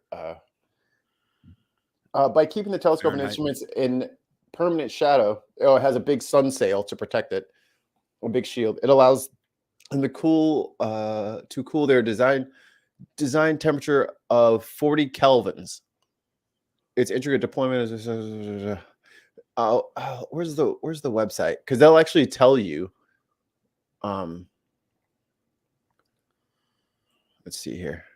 They'll actually tell you it reached its final operating temperature below 7 kelvins, minus 447 degrees Fahrenheit. So it's right above space. Yeah, well, it's right above dead interstellar space. Mm-hmm. Non-solar system impacted space, because of the interference that we get or the radiation we get from the heat energy from the sun and stuff like that. It's amazing though how cold space is, and then once sunlight hits an atmosphere, how it just re-energizes, and heats that up. Well, what do you mean by without cold? An atmosphere, you can't generate. There's no way to hold in the heat, But what do you mean by cold? Well, cold is absent. I mean, I'm using cold in the general verbiage, the way that we talk about cold, like burr. Cold is the absence of heat, right? So when you have zero heat energy, you're at like negative 275 degrees Celsius, which is absolute zero, which is like 0 kelvins, right? That's what 0 kelvins means, is the absence of heat. So if you add a Kelvin, you add a 1 Kelvin worth of heat, which I don't know how much a Kelvin is in Celsius. Let's substitute a couple words, because you're almost there. Mean kinetic temperature. So it's the vibration of the particles that you're talking about. So if they're moving really, really fast, you get things that are really, really hot until they glow red, and then they glow white and glow blue. But on the other end of it, it's very slow moving, and everything's moving very slow. So all of the individual atoms out there are moving so slow that the temperature drops like that. Like it's the particles that make up whatever you're looking at that decide what the temperature is. Like an oven is hot because you're exciting the atoms of whatever you're trying to make. Mm-hmm. But if you have no atoms, can you have cold? Oh, speaking of 2022, he's joined us just in time for the year to end. Oh my God. Hi, Haas. That's what we doing. Hi, Haas. I'll say hello to you. Thank you. Hi. What's up, Mikey? How you feeling? Damn. How we doing? Shit. I'm all right, man. Just got back from downtown. Downtown. Hey, I asked Mikey a question a minute ago, and Okay. I'd like to get your thought on it. Sure. As we're kind of recapping 2022. Okay. What were your thoughts on the James Gunn blow up of DC? Did you have any reaction to that? Like getting rid of The Rock, getting rid of Gal Gadot, getting rid of basically everybody, and starting new. Like it's what were your thoughts on that as a big DC guy? I'm not necessarily a big DC guy, but I'm just like, why do that? It's like, what's the point? I mean, what is the end game there? I said he don't want to have to, if he's going to be in charge of it going forward, he ain't going to be trying to clean up everybody else's plot holes and mistakes and all the bullshit that they had. Got to bring in the new crew. Maybe, but why? I mean, some of these people that are in the old crew are good people, though. I mean, you know what I mean? It's half and half. Like who? Who You you trying to The Rock, keep? you don't think The Rock was good as Black Adam? I didn't see it. Not gonna front. Okay, well, you know, I thought he was good. I thought Henry Cavill was a good Superman, especially in the vein that they were trying to cast him as, like, almost like an anti-hero, you know, with him coming back from the dead and kind of being confused and torn about what he's doing and what everything. So, you know.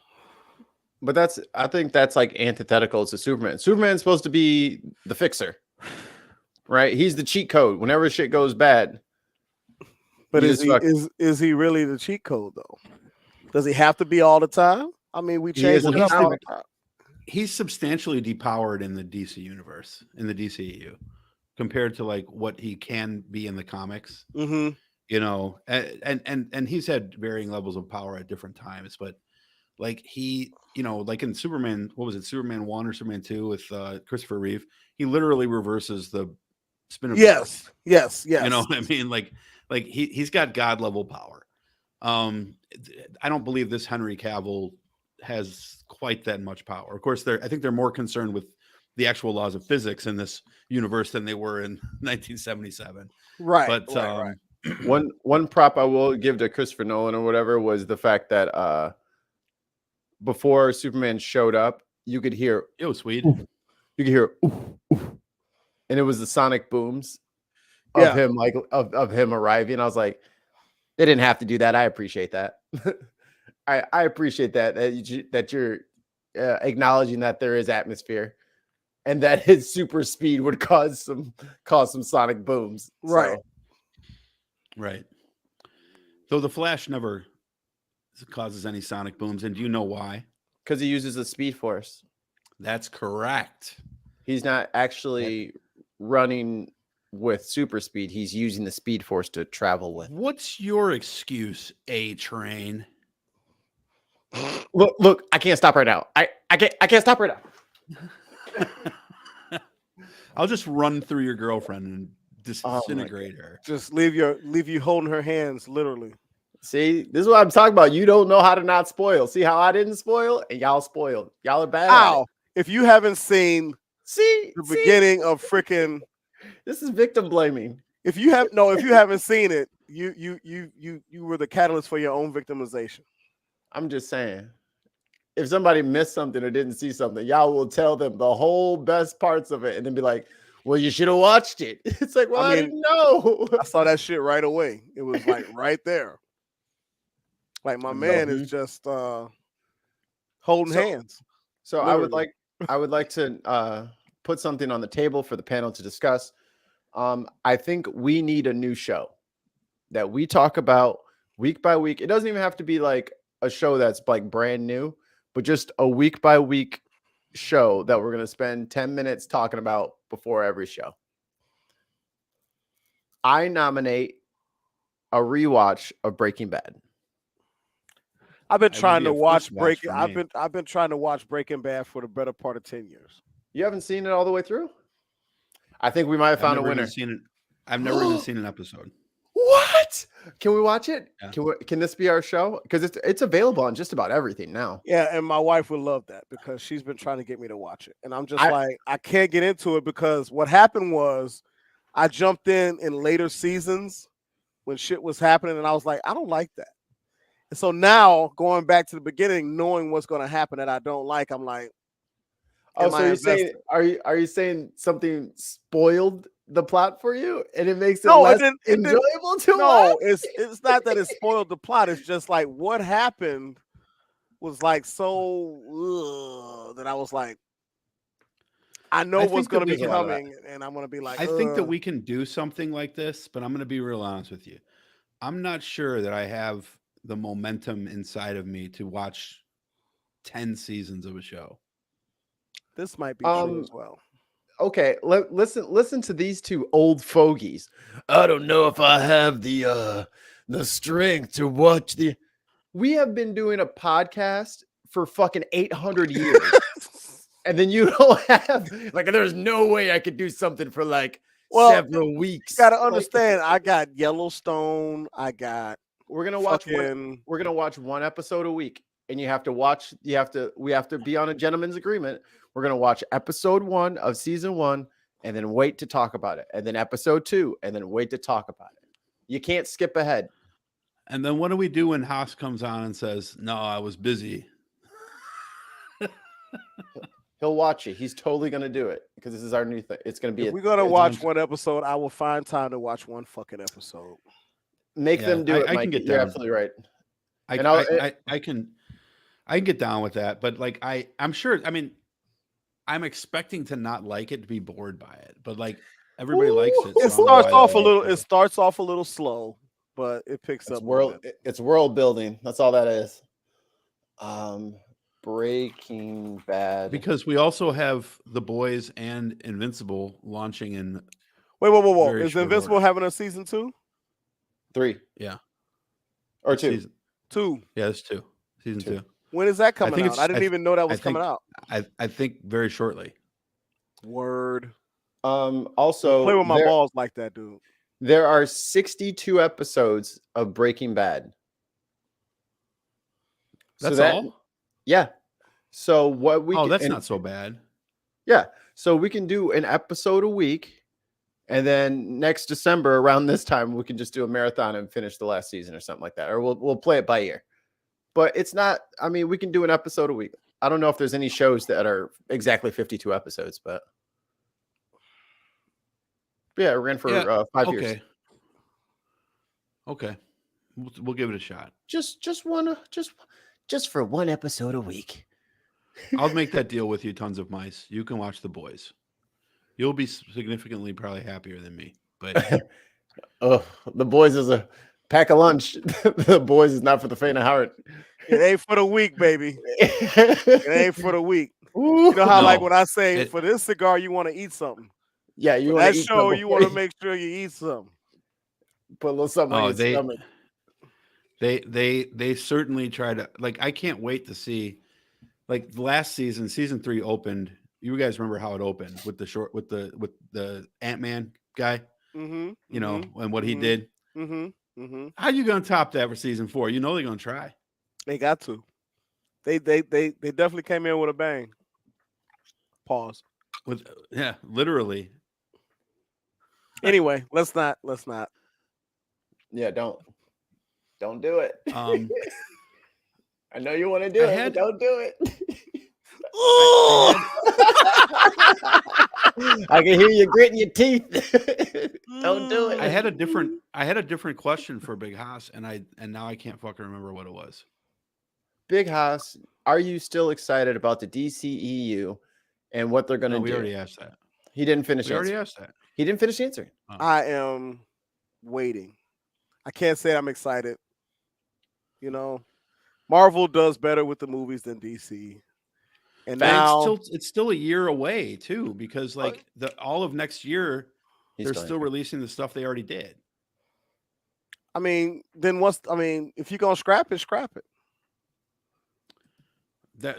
How does he get the latitude to do this anyway? Because he made Peacemaker. Yeah, and all the Guardians movies. I mean, so they're like, all right, do for us what you did for Guardians. But this year they still have. I'm not super excited about movies this coming new out. Guardians movie coming out. That's a hot take. Did you see the Guardians Christmas special? No, I did. That was okay. good TV. Yeah, It's that okay. was good TV. I enjoyed watching that. It was silly. Bautista But- Bautista is fucking underrated as a fucking actor. He's Yeah, really I- funny. and you know what? He is the reason I'm going to watch that Glass Onion Knives Out thing on Netflix. Somebody just told me to watch that, and I was like, ugh, I don't know. We'll see. He's one of the, and then to watch Janelle Monáe just move across the screen. Whether you're high or low. She's I love her, but she just gives me a couple too many Mike vibes. Mike Jackson. Oh. Like she kind of dances and sings. She looks like young Mike. Sometimes I'm like, ooh.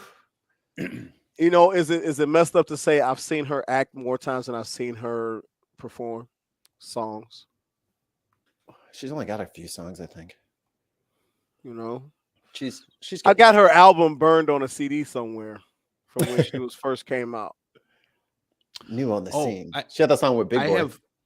I have an observation. Yes. That I was going to mention earlier. Please observe. And I forgot. This is sort of a 2022 phenomenon. Mm-hmm. I was at the gas station. Uh-oh. And I noticed a homeless person. No, I didn't notice a homeless person. Some of those in Bakersfield. Some of those there was a few. Some of them lot lizards. I noticed that at the gas pump, next to the price, is of the gas, I did that. It was the absence of. It was the I did that sticker, but scratched off. Gas has talked gone about down. this before, yeah. Yeah, gas has gone down, and I mentioned that was something. Yeah, I think we've seen this. I think I was maybe have joked about it before, but I literally saw it. Like there, I was like, oh, I wonder if some Trump guy was like, oh man, we can't let people think that Biden. That shit did not age well. they put these I did that sticker for the high gas prices, and then the gas prices dropped down to 3 something. They out there scraping them. They out there with a razor blade and some Windex. Like, come on! What do you? Come on! That's They got to roll it back. What do you guys think of 2 GOP politicians being caught in blatant lies? George Santos and the other guy. Oh, look how Tulsi has found her new home.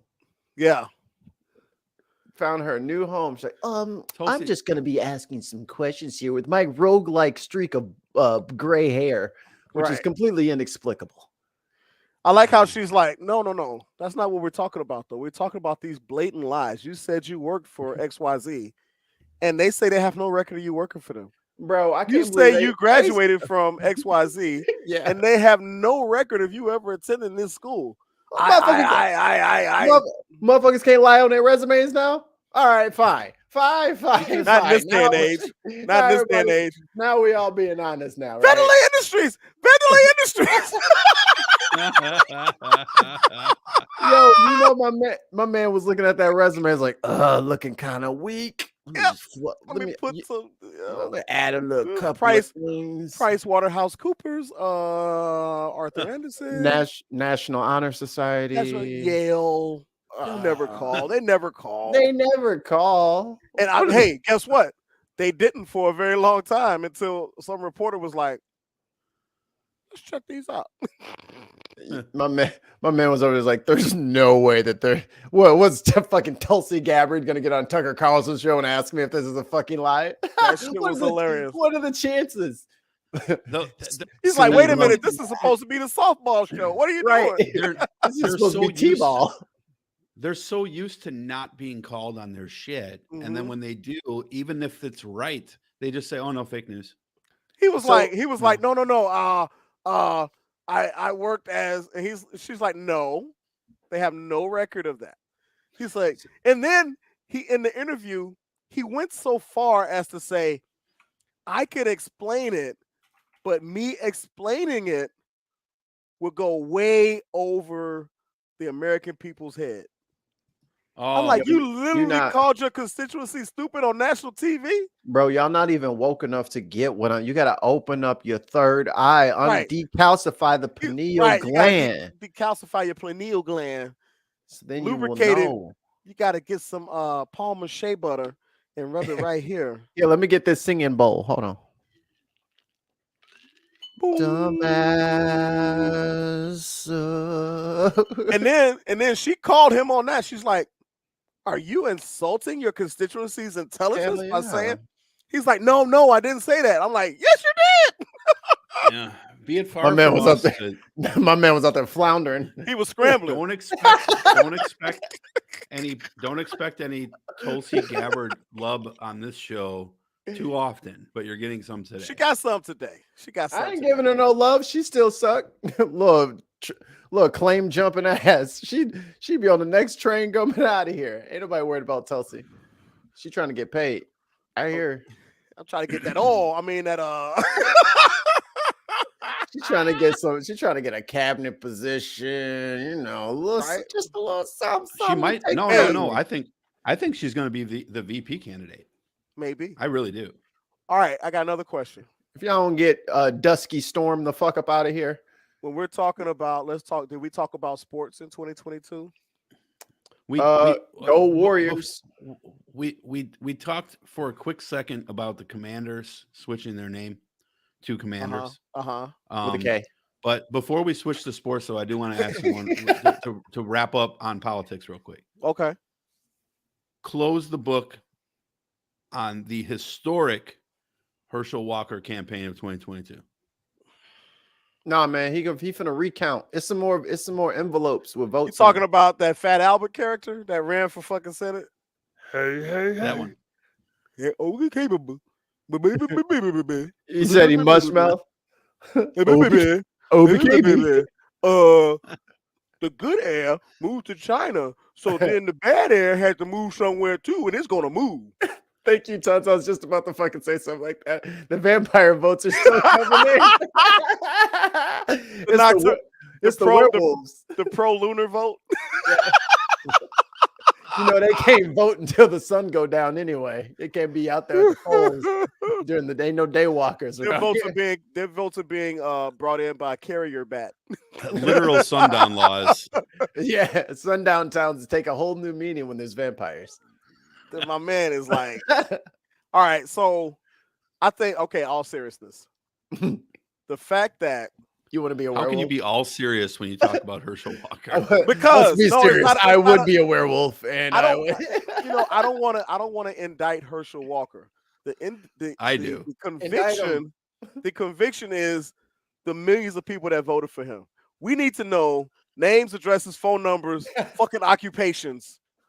If you voted for Herschel Walker, please email the show, name, occupation, okay, age, because we need to get some sort of list together for people to cull from society and at least give them their own island off the coast of Papua New Guinea or something. Hey, because here's the thing. If you, in good conscience, voted for that man after listening to him talk for more than 2.5 seconds, you should not be participating in society. You really shouldn't. Because especially this society, especially if you're a person that got America First on your car, a bumper sticker that says America First, and if you've ever said, just pick the best person for the job. You know that motherfucker was not the best person for the job, but you flounced your ass into the voting booth and checked his name. You lying hypocrites need to be away from here. Because Hillbilly got it right. Werewolf. You know? Apparently wolf is a southern, it's a regional thing. Like certain people like in Appalachia, they don't say wolf. It's wolf. The Timberwolves? Wolf? Yeah. The Minnesota Timberwolves? I don't want to be a vampire no more. I want to be a werewolf. Be a werewolf. WOOF, a werewolf. So, and I'm trying to figure out like Mr. Heinrich brought this up the other day. When it comes to the governor's race with what's my girl's name? I just forgot. Just fell out of my head.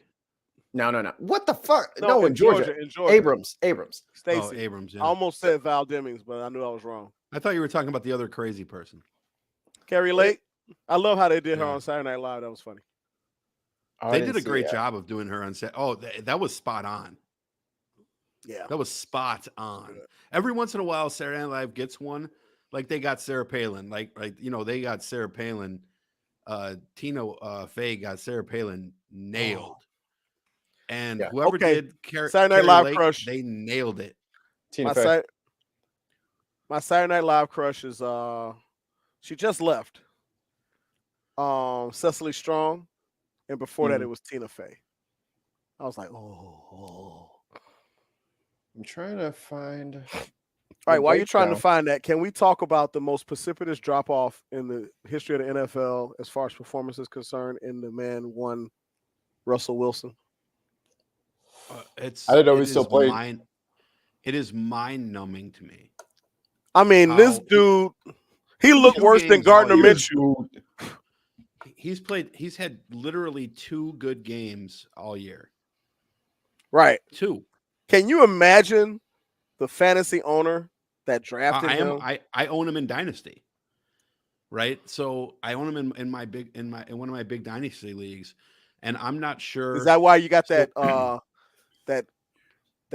Doctor Strange shocking white hair on the side there? Because of fucking Russell Wilson. It's and when he was tapering off early in the year, now I will say there is some hope, okay, but and I'll get to the hope. But early in the year, people were like, I'll give it some time. I was one of those want to people. unload them. Well, no, a lot of people see in dynasty football, people. Oh yeah, when you can't get rid of you want to buy low, right? Like so, people were sending me offers for Russell Wilson early on in the year. I think one guy offered me like Jimmy Garoppolo and like a 2nd round pick or something like that. And in hindsight, I should have taken that because I was like, no, I'm not going to sell low, and it's lower now. Oh yeah, like he's from a dynasty perspective, he's worth about a late 2nd round pick, which is unfathomable. However, I will say this, and I think you'll agree with it. As bad as he has been, there are a couple of rays of hope. Number one, they got rid of that coach. He's did they fire the coach? Because he hasn't been fired as of. Oh no, he's fired. Last I checked, he's fired. He He got fired right after the game before he got on the plane. Oh, yesterday. Oh, okay, I didn't know that he had gotten fired. Okay, because it was Christmas, so I wasn't paying attention to that. They didn't give a fuck. So that was actually going to be one of my 4 points on this. The coaching has been terrible. 100%. The offensive line is the worst in the NFL. And as a Bears fan, we can say we have a bad offensive line. Right. Okay. Our poor little Justin Fields quarterbacks is out there. next snap turned all crazy. Can't remember shit. Yo, the greatest thing was when Justin Fields didn't play, how bad the quarterbacking looked. That was all you needed to see because people were like, he has the most time to throw in the NFL. Yeah, because he's running around extending plays. He's running his ass off. He's running around. He's out of there. Justin I'm gonna Fields stand here and let started out you the kill year, me. as you remember, Justin Fields started out the year terrible. Terrible. He was horrible for the first 5 games. And then something clicked, right? Right. So you have that hope with Russ, right? And like I've always been a Russell Wilson fan for the most part. I think I've liked him. I don't like his theatrics with the praying at the end of the games, but but on the field, I've always been a fan of Russell Wilson. But you have they can address the offensive line, they can address the offensive scheme.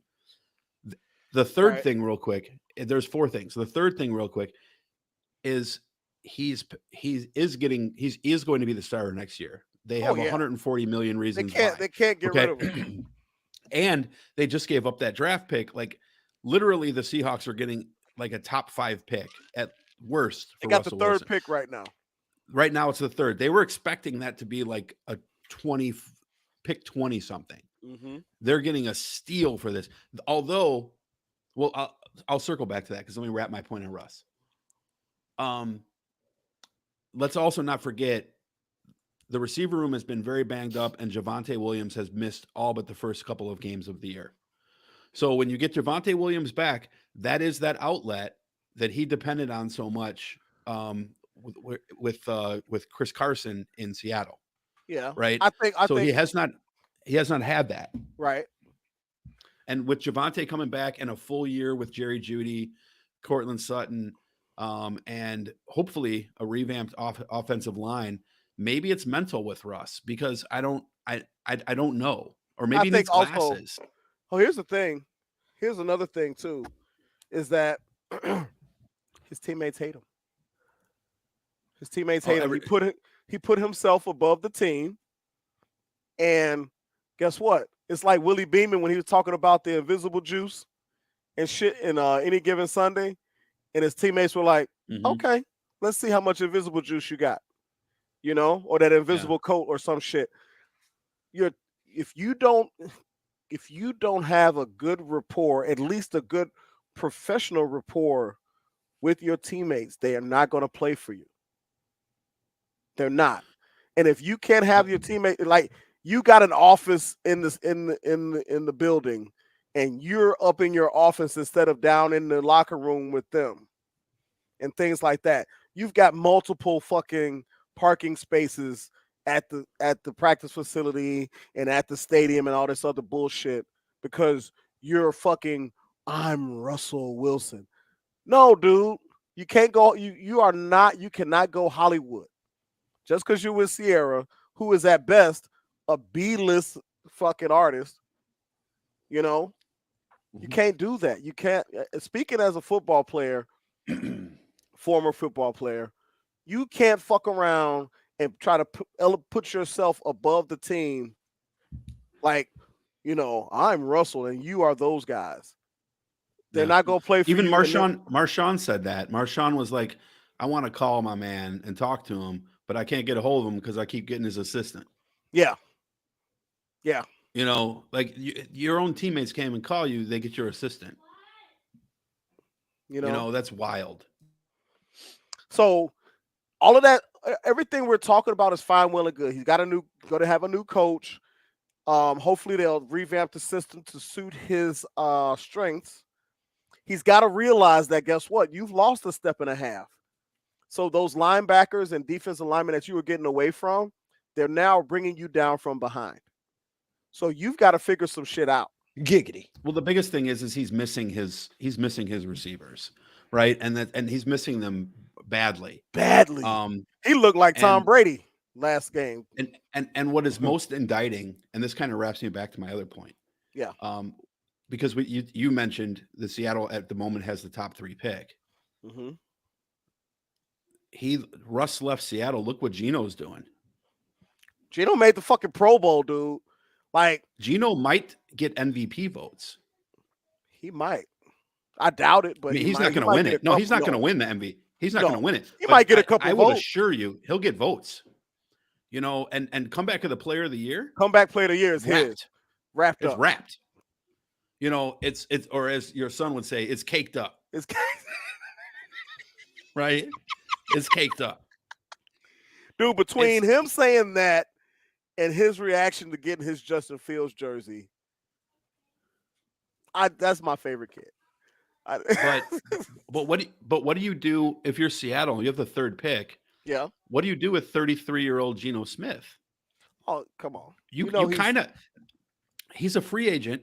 You can sell high on him. You can sell high on him. Well, he's a free agent, so he's an unrestricted free. So they could franchise tag him. They could try to re-sign him, but you're not going to re-sign Geno Smith. They're not going to franchise tag after 1 year. How many years has that man been in the league? And even I, Mr. Second Chances, have been like, damn, Geno. He was out there like Josh Johnson, who's played on. But you can't deny the year that he's had. He had a great year, but can he do it again? He's been very good. That's the question. But with all the vacancies out there, somebody's going to give him a shot. But if I'm Seattle, I bring him back on a 1-year prove-it deal. But here's the thing: is that other teams will offer him better than that. They probably will. But Seattle also has the 3rd pick, so you could take old boy from Ohio State. CJ Stroud. That's Stroud the or Ohio State. yeah, Ohio or who's the other one? Bryce Young. Bryce Young. Right. Drake Or- May or is coming possi- out from North Carolina. No, he's not going that high. I don't think he should. Levis will go high. Stroud will go high. I thought Levis and was going to Young a will go different high. school. And possibly, Oh, I'm thinking about Slovis. I'm thinking about Keaton Slovis. My bad. possibly Richardson from Florida. Yeah, he kind of fell off the last couple of games of the year, though. Well, I don't. Richardson is more of a Trey Lance style project. He's probably not a guy that you want to draft and start. No. Where Now they Young could do and that Stroud- if they could get Geno back. They might be able to draft somebody like Richardson and have him waiting in the wings. But I don't Yeah, know if and- they get, and I that- don't know if they get him back. And that brings me to my final point on this. You have the Bears, right? It's not impossible, by the way, that the Bears could have the number 1 pick. If Houston wins has one of to their win. last 2 games, if Houston wins a game, the Bears have way worse matchups. The Bears could have won one. And the Bears need an offensive line like crazy, but there's So not an bad. offensive lineman. There, if you spend the first round pick, the first overall pick on offensive lineman this year, you're wasting it because the top rated offensive lineman is scheduled to go about 8th or 9th. Mm-hmm. Right. So you almost have to trade that pick. But if you're the Bears or you're Seattle, do you look to trade those 2 picks to Well, other teams? I think the Bears might trade the pick because they do want to go O-line. Hopefully Mm-hmm. they want to. Please, No. sweet baby Jesus, If they don't take offensive lineman, the city will go riot. O-line. O-line and wide receiver is what we Yeah. need. You need a game check. You need a linchpin offensive lineman, and you need some really good receivers, all of which you could get later in the draft. So This draft is deep with running back and not much else. Well, you could. I mean, they could also. I mean, what I think they should do is take that pick, trade it for 2 or 3 picks. Give me a first rounder, a second rounder, and a third rounder, or a first rounder and 2 second rounders, or 2 firsts and 1 third. And I'm going to go get an offensive lineman. I'm going to go get a receiver, and I'm going to get a running back that's durable, because both of our running backs have seemed to be injury prone. Montgomery's been out. Cohen, of UFA course, too. is gone. Oh, Montgomery's an unrestricted free agent too? Yeah, so they'll have Herbert and the other guy. Yeah, Khalil Herbert's been banged up every year he's played too. He looks good though. But don't you need He looks good, but he's banged up. You need an O-line to protect your quarterback, but you also need an O-line if you don't want your right running back to get fucked up. Just grind them into the ground, which is what they. Well, that's why Forte. their first pick should be offensive line. And if that's going to be your Left. first pick, and if you're Left, if or you're- in Fields is a lefty, right? So in his case, would be a right. no, guard. he's not. He's a righty. Fields is a righty. Okay, then Yeah. left guard. And then also your second pick should be wide receiver, which you can get later in the draft. And then you find a running back that's kind of durable. You a can bigger wait for running back this year, and then you can wait for that as well. That's Yeah, what I'm you can saying. wait- You take can that. wait. You might be you able can to rate get the like third or Tank fourth Bigsby. round. You might be able to get like a Tank Bigsby or a dude from Illinois in like Yeah. the 4th or 5th round, and Right. those are both like if And then those pair if them. Tank Bigsby had been in last year's draft, he would have been the second running back taken. Mm-hmm. So And this year he's probably like the 6th. So you're gonna have Bijan, who is Bijan Robinson is generational. good. He's And generational. and he He's not hasn't just good. necessarily he hasn't been super hurt. He had like 1 or No. 2 injuries. And he's you know? being smart. He's sitting out the Alamo Bowl next week. Yeah. Right. So like, and then you have Jamar Gibbs, who is a Travis Etienne style player. Who's he playing? for? What who's he team is he? play for? What college Jamar is he Gibbs, at? Alabama? I think. I haven't watched Alabama Off too the top of my much head. here. I kind of been quiet boycotting them. And then you have but you have a lot of good running backs. You have Zach Charbonnet. Charbonnet. You have Is what's his Evans. name coming out from Michigan? Yeah. Corum. Yeah. Yeah. But he's probably like a 4th rounder. Yeah. So Michigan a running good backs back, don't though. have a good history in the NFL. They're not as bad as But, Penn State running backs, though. No, the great Keyjana Carter and Keyjana Carter, Blair Thomas, Kurt Warner. He went to Penn State too. Wasn't there was another one too that was. I mean, way up Saquon went to there. Penn State, and he's always been hurt. So Well, Saquon is a good football player. He's just had injury problems. that's what I'm saying, though. And you know what? But- Here's what's crazy. If you look at Keyjana Carter's numbers Good night, HR. without injury, he's not that bad. But he just was always fucking hurt. Oh, Well, yeah, Curtis Enos. Curtis Enos. Yeah, went to Curtis Penn Enos. State That's from what the I was trying to fucking think Bears. of. Yeah, Yeah. So yeah. Cedric It's- Benson went to Texas. I almost Yeah, said Cedric Cedric Benson was Benson. I was like, no, Texas. he went to Texas. Who's the other guy? Yeah, he played with Ricky Williams. Mm-hmm. Mm-hmm. But so you have a lot of backs. So I'm with you. I think your first 4 rounds, I think they have 5 picks in the first 4 rounds. And they could Oh, no, they package that traded too. one. Well, they They could package traded one that for Claypool. Yeah, They and then traded that but they second could round for Claypool. they could package there too and get 3 or 4 more picks in the first 4 rounds. You know what I'm saying? They could be really and sitting pretty if they want to trade that pick. Well, their second round pick is not going to be the 2-1 or 2-2. It'll be they have, I think, Baltimore's pick. They traded their first round pick. The Bears traded their second round pick for Chase Claypool. I'm just saying this: if they package the 2 and trade that away, they can get 3 or 4 more picks in the first 4 rounds. I don't know about 3 or 4, but they can certainly get 2 or 3.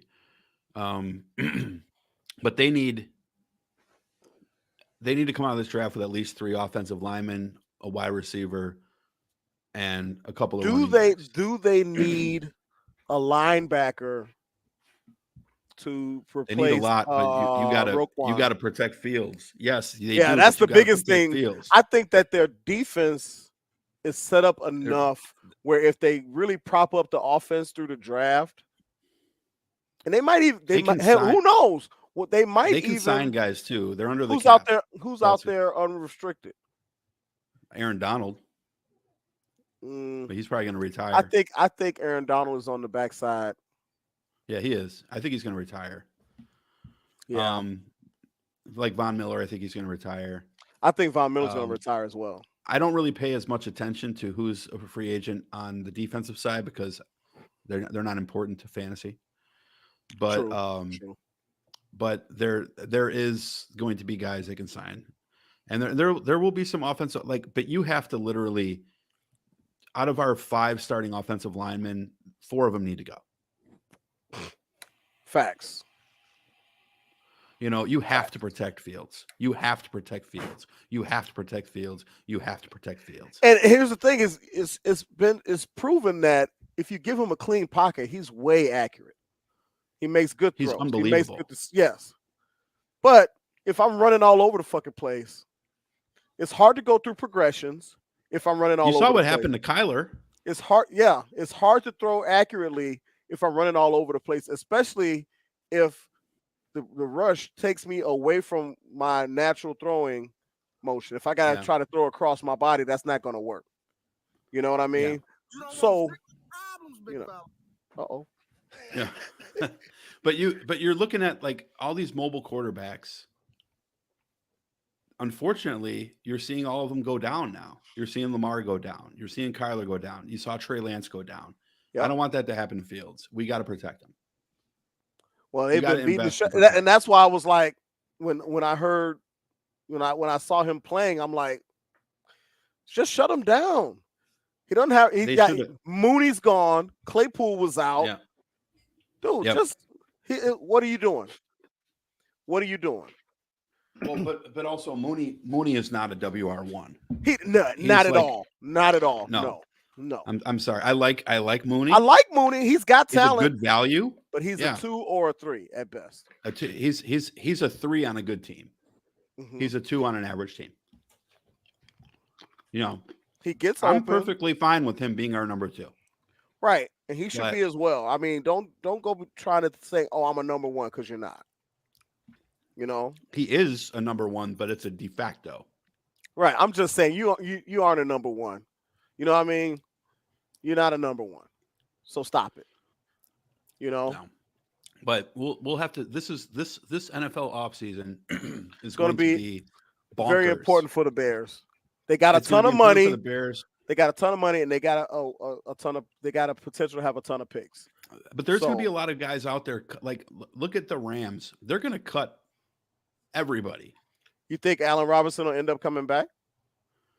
Oh, we don't want Allen Robinson back. He's washed up. You think he's washed? Yeah. He sucked on the Rams too. Well, here's the thing: is that from the Rams, their Andrew Whitworth, their linchpin offensive lineman, retired after their Super Bowl, and then they had injuries across the offensive line. That is always a big indicator of how the team is going to play to me offensively. It's hard to throw. It's hard to run. Then Cooper Kupp goes down. It's hard. It's hard to win like that. Cam Akers was hurt most of the year too.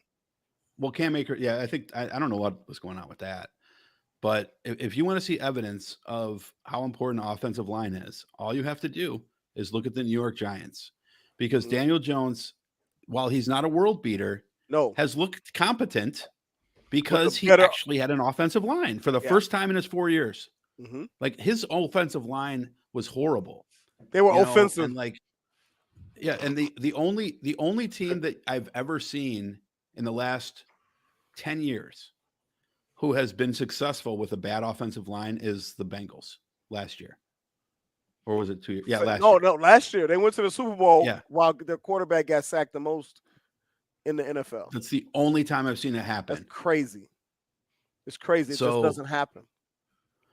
But there's a lot of teams who need O-line. But if you just look at the Giants, like, all you have to do is they replace 2/3 of that line. And now all of a sudden Daniel Jones is competent. He's not great. I'm not saying Daniel Jones. I know, because I got him on my fantasy team, so I know that he's not great. But you also see he's certainly competent. He's a game manager, and he can get the job done with an offensive line. Imagine what Fields could be. Oh, Fields. I've seen the potential with Fields. Put him behind a San Francisco offensive line. You got Brock Purdy out there looking good. Yeah, because of the line. He looks good out there. Look at Jalen Hurts. They revamped that line. It's fantastic. And he made how many? He leaped up how much this year? Yeah, he's a Jalen Hurts was a borderline last year. Borderline quarterback too.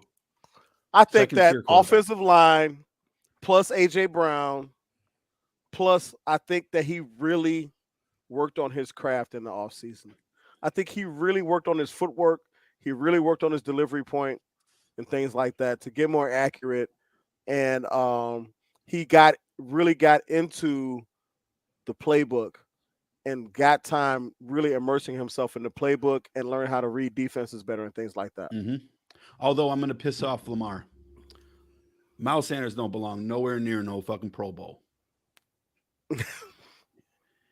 Okay, like he just don't. Like, and I think Miles Sanders is a talented receiver, but if you can't give him the ball when you're inside the 5 because Hurts is running in every time, you know why bother having him? He's not a Pro Bowler.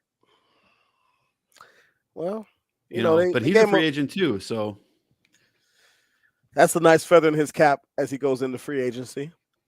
There's some interesting free agent running backs out there this year. You have Miles Sanders, you have Devin Singletary, you have Montgomery, you have Kareem Hunt. None of them are world beaters, but that's some talent. I mean, Kareem Hunt is not a bad back.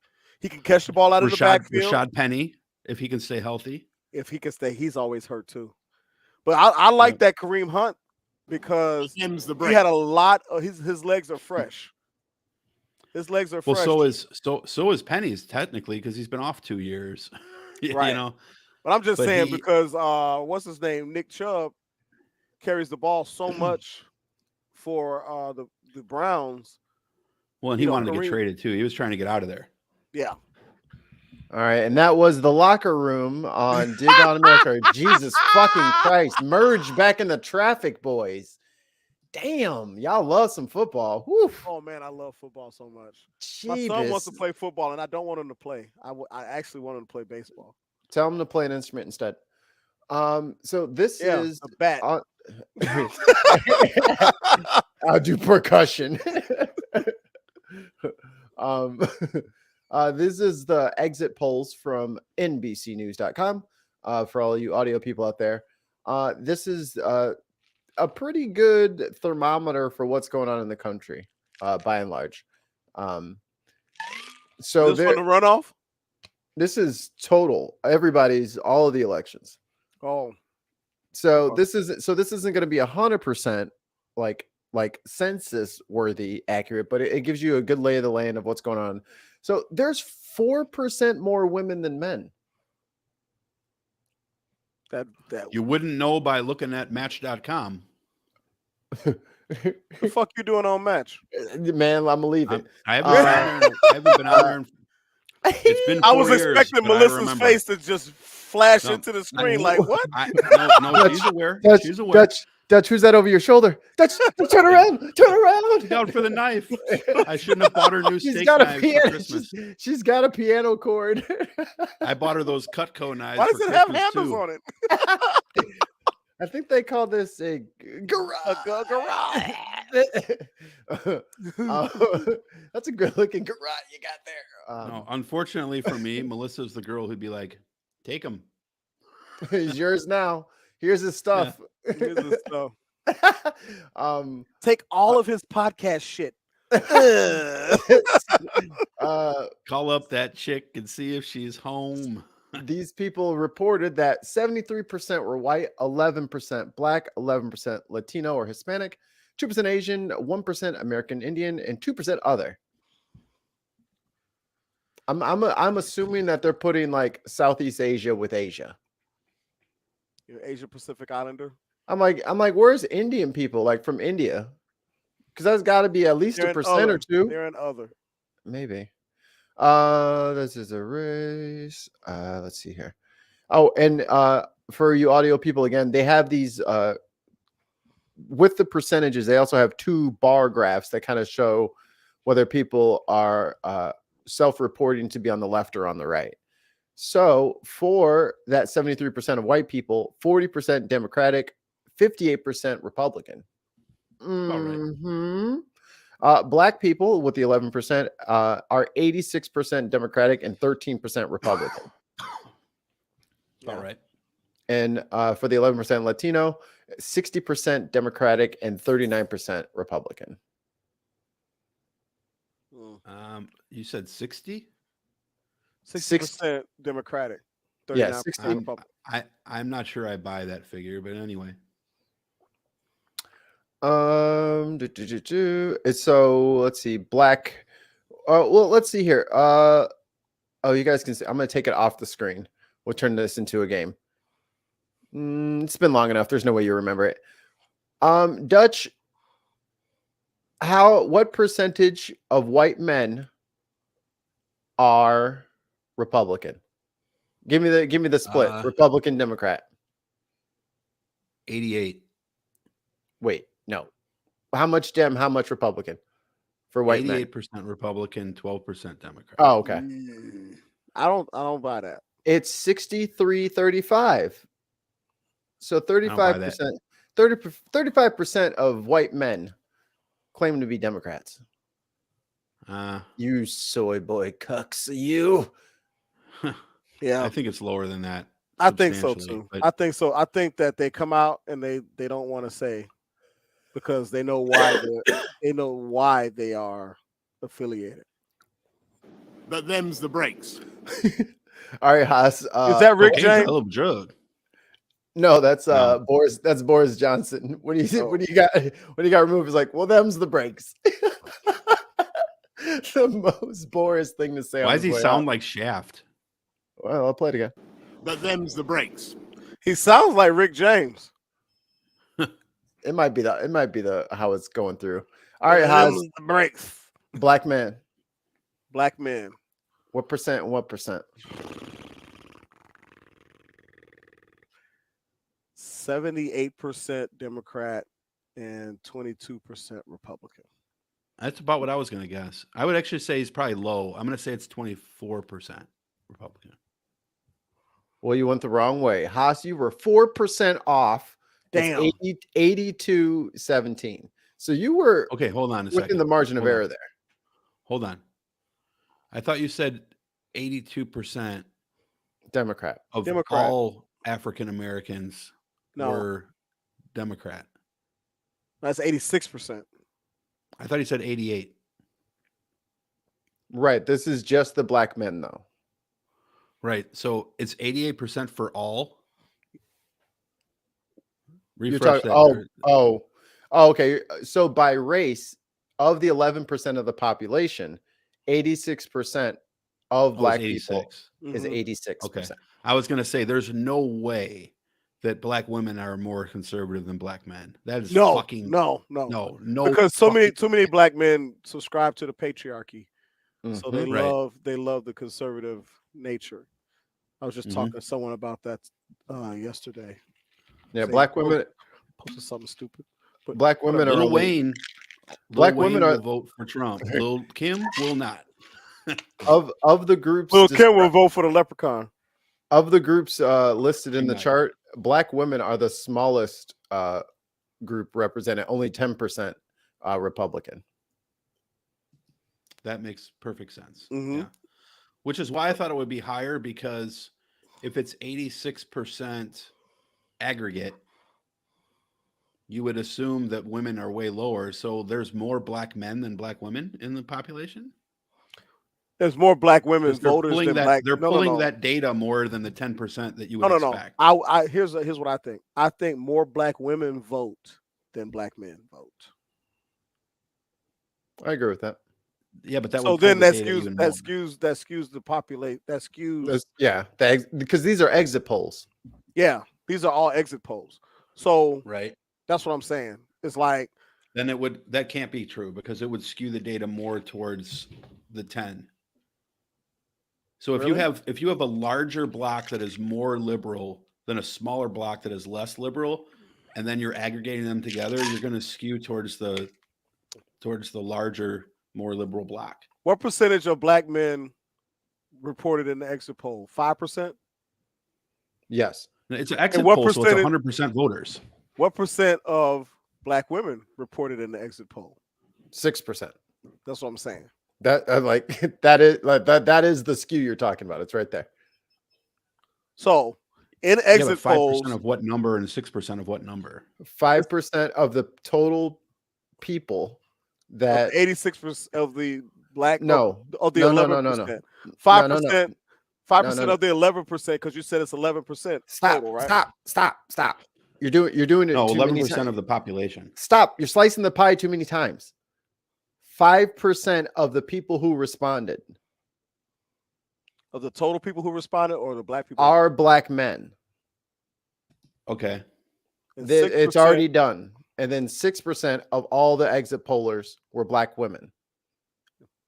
Yeah, you guys are cutting the pie. So up what's too much. okay? I got you. And then, so what do they have a number of what the total number of people who answered the exit poll were? Period. Because then that'll give you your numbers. Let's see if it's Look all at the us way. being all educated and shit. Like, hey, if you get the total number of aggregate, I'm thinking there's a problem with this data somewhere, because it's not making sense. why? What about it doesn't make sense? Okay. All right. So you have your pool of respondents, right? We'll just call it 100 people. Yes. Because Okay. this might just be a visual thing that I'm not describing accurately enough. I don't think that there's a possible. Let's listen to Can Dutch. we- Let's listen to Dutch. What he got to say? I was to say, can we clear it up? Let's make sure that you're seeing and understanding what we're talking about, so that we're not arguing go ahead. over. Here, let me pull it up, full screen. Here we go. Zoom in a little bit. Hold on one quick sec. But If Kids are calling. if you've got 100%, if you got 100 exit pollers that responded. Right. And 5 of those 100 were black men, and Right. 6 of those 100 were black women. There's your number right there. I don't understand what the Right. So okay. So let's just use regular math here. So let's say that there was 1,000 respondents, right? So you have 1,000 respondents. That's 60 of those respondents would be black women. 50 would be black men. Right. Which gives you a pool of 110. Right? 11%, 110 of 1,000. Because 60% of that number is women, that data is going to be more significant in the poll than the men's data, right? It's going to hold more weight. It's going to pull that poll more than the men's data would because you have more respondents. Are you So you have talking more about? Are you? respondents. Hold on. Are you talking? I literally shut up as soon as I heard your voice go. Are you saying it's going to sway more of the 11%? No, I'm saying it would sway more of the 12% that was. What? Where's or 12 14%. coming from? Where's The 14 14%. coming from? Where's 14 coming from? 86-14 split aggregate. Men and women, all blacks, 86-14. 86-13. You would expect that number to be closer to 10 than it is to the 18 of the men. Because you have more women and they're further down the spectrum. So you would expect that number to be about the aggregate number of blacks voting Are Democrat. you to be literally about 13 arguing based over? on that Are poll. you arguing over 2%? No, well, I don't think it's 2. You, I think it's I more think like it is. 5, I think but it yeah. is 2 because because the men were 17 and the women were 10, so then the exact middle is 13 and a half. It's at 13. Like, what are you talking about right now? Yeah, I don't understand what you mean. You're splitting a hair that's already split, dude. You're making me go get a drink. The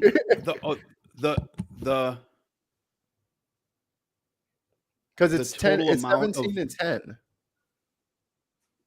Right. What was the total? Didn't you say it was 18% voted for? It's on the screen. 18% of all black. Hold on, let me make it bigger. I got 82 you. to 17, 88 to 7. Where's the total though? Blacks in general. Wasn't that 18%? Oh, it's 13%. Okay. All right. Well, that's where. Okay, that makes sense then. That's I what I'm thought you like. said I'm it was like, dude, 18%. it's right in the middle. It's like 7. It's like between 17 and 10. That is 13. and closer to 10, right? So that was that's the number. I thought you said it was 18. I was like, that doesn't make sense. How could it be higher? So all right, gotcha. And I might have said 18 and like fumbled my words or something.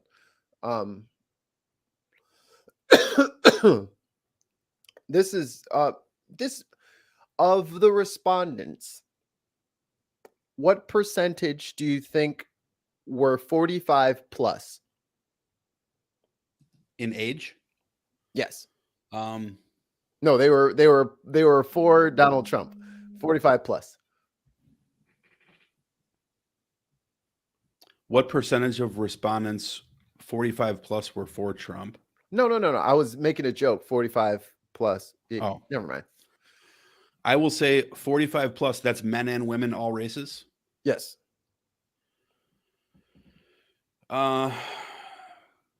52% Republican. No. Just what percentage of all respondents were over 45? Oh. Left or right? 17. 17. Oh, 45 plus. Yeah. 45 plus. For some reason, I was thinking like 45 to 55. I will say over half of the poll. So let's say 55%. All right, Big Haas. Here's your hot question. What percentage of respondents were over 45 years old?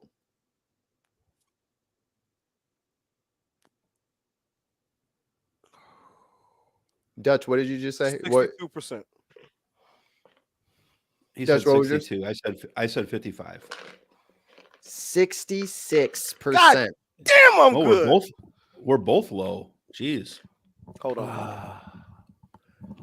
So yeah, the largest demographic was 50 to 64, and that was 31% of the voters, and that was it skewed 55 to 44. But if we're on Price is Right, I won because I was closest.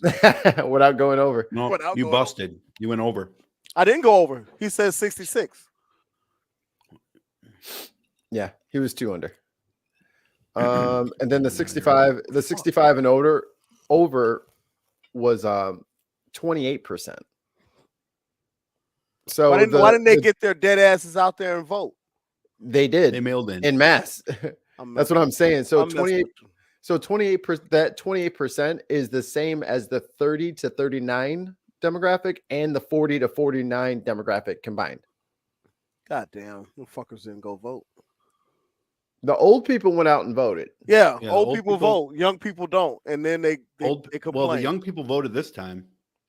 Well, it was a large increase for them, but still, if you look at the staggering numbers of it, they ain't coming close. I think that our young What do they people need to consider get more young? engaged. 18 to 24. Oh, that's a low voting block. Yeah. What is it? 12? 7. Jeez, worse than I thought. But they vote overwhelmingly Democrat. It's true. Which is why the strategy of apathy works so well.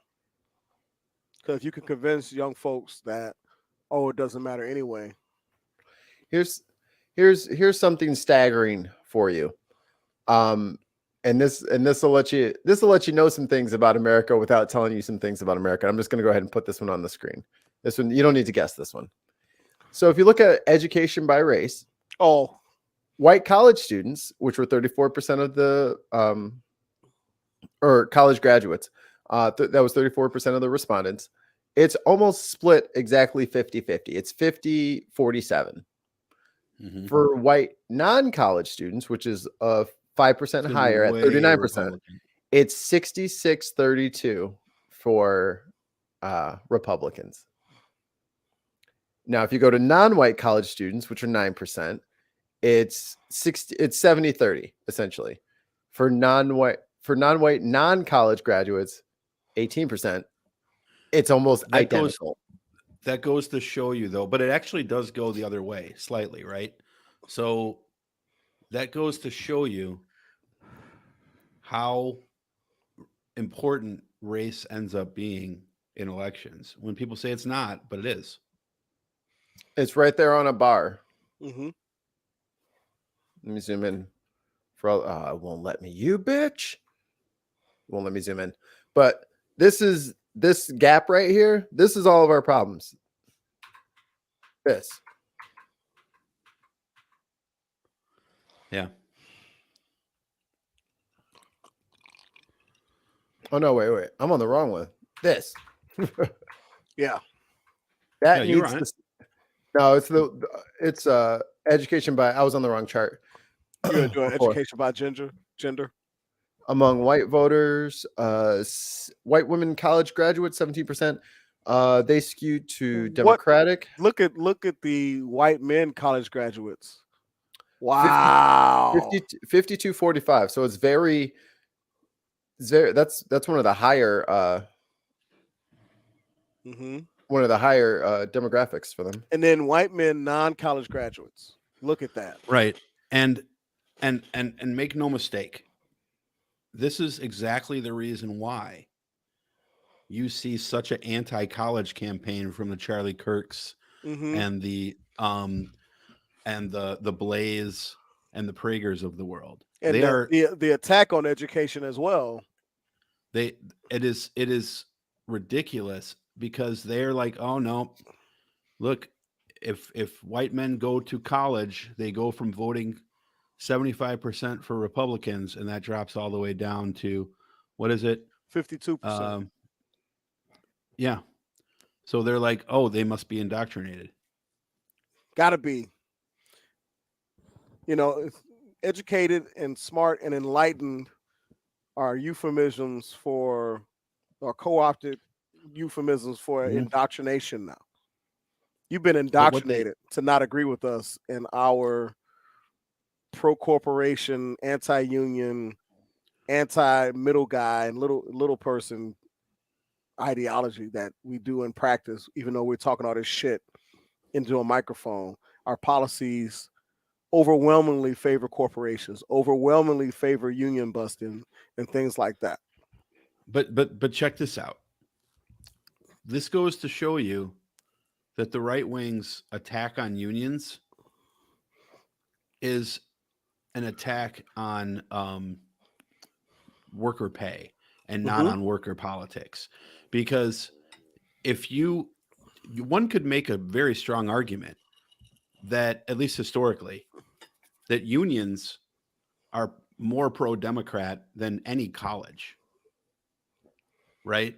Unions are generally supported by and backed by Democrats. Man, I don't know if you've been in Illinois lately, but I was about to say, what are you talking about, bro? Hold on. I know. Hold on, though. You ever met a pipe fitter? Jesus. Exactly. Most them motherfuckers. Most unions will endorse Democratic candidates.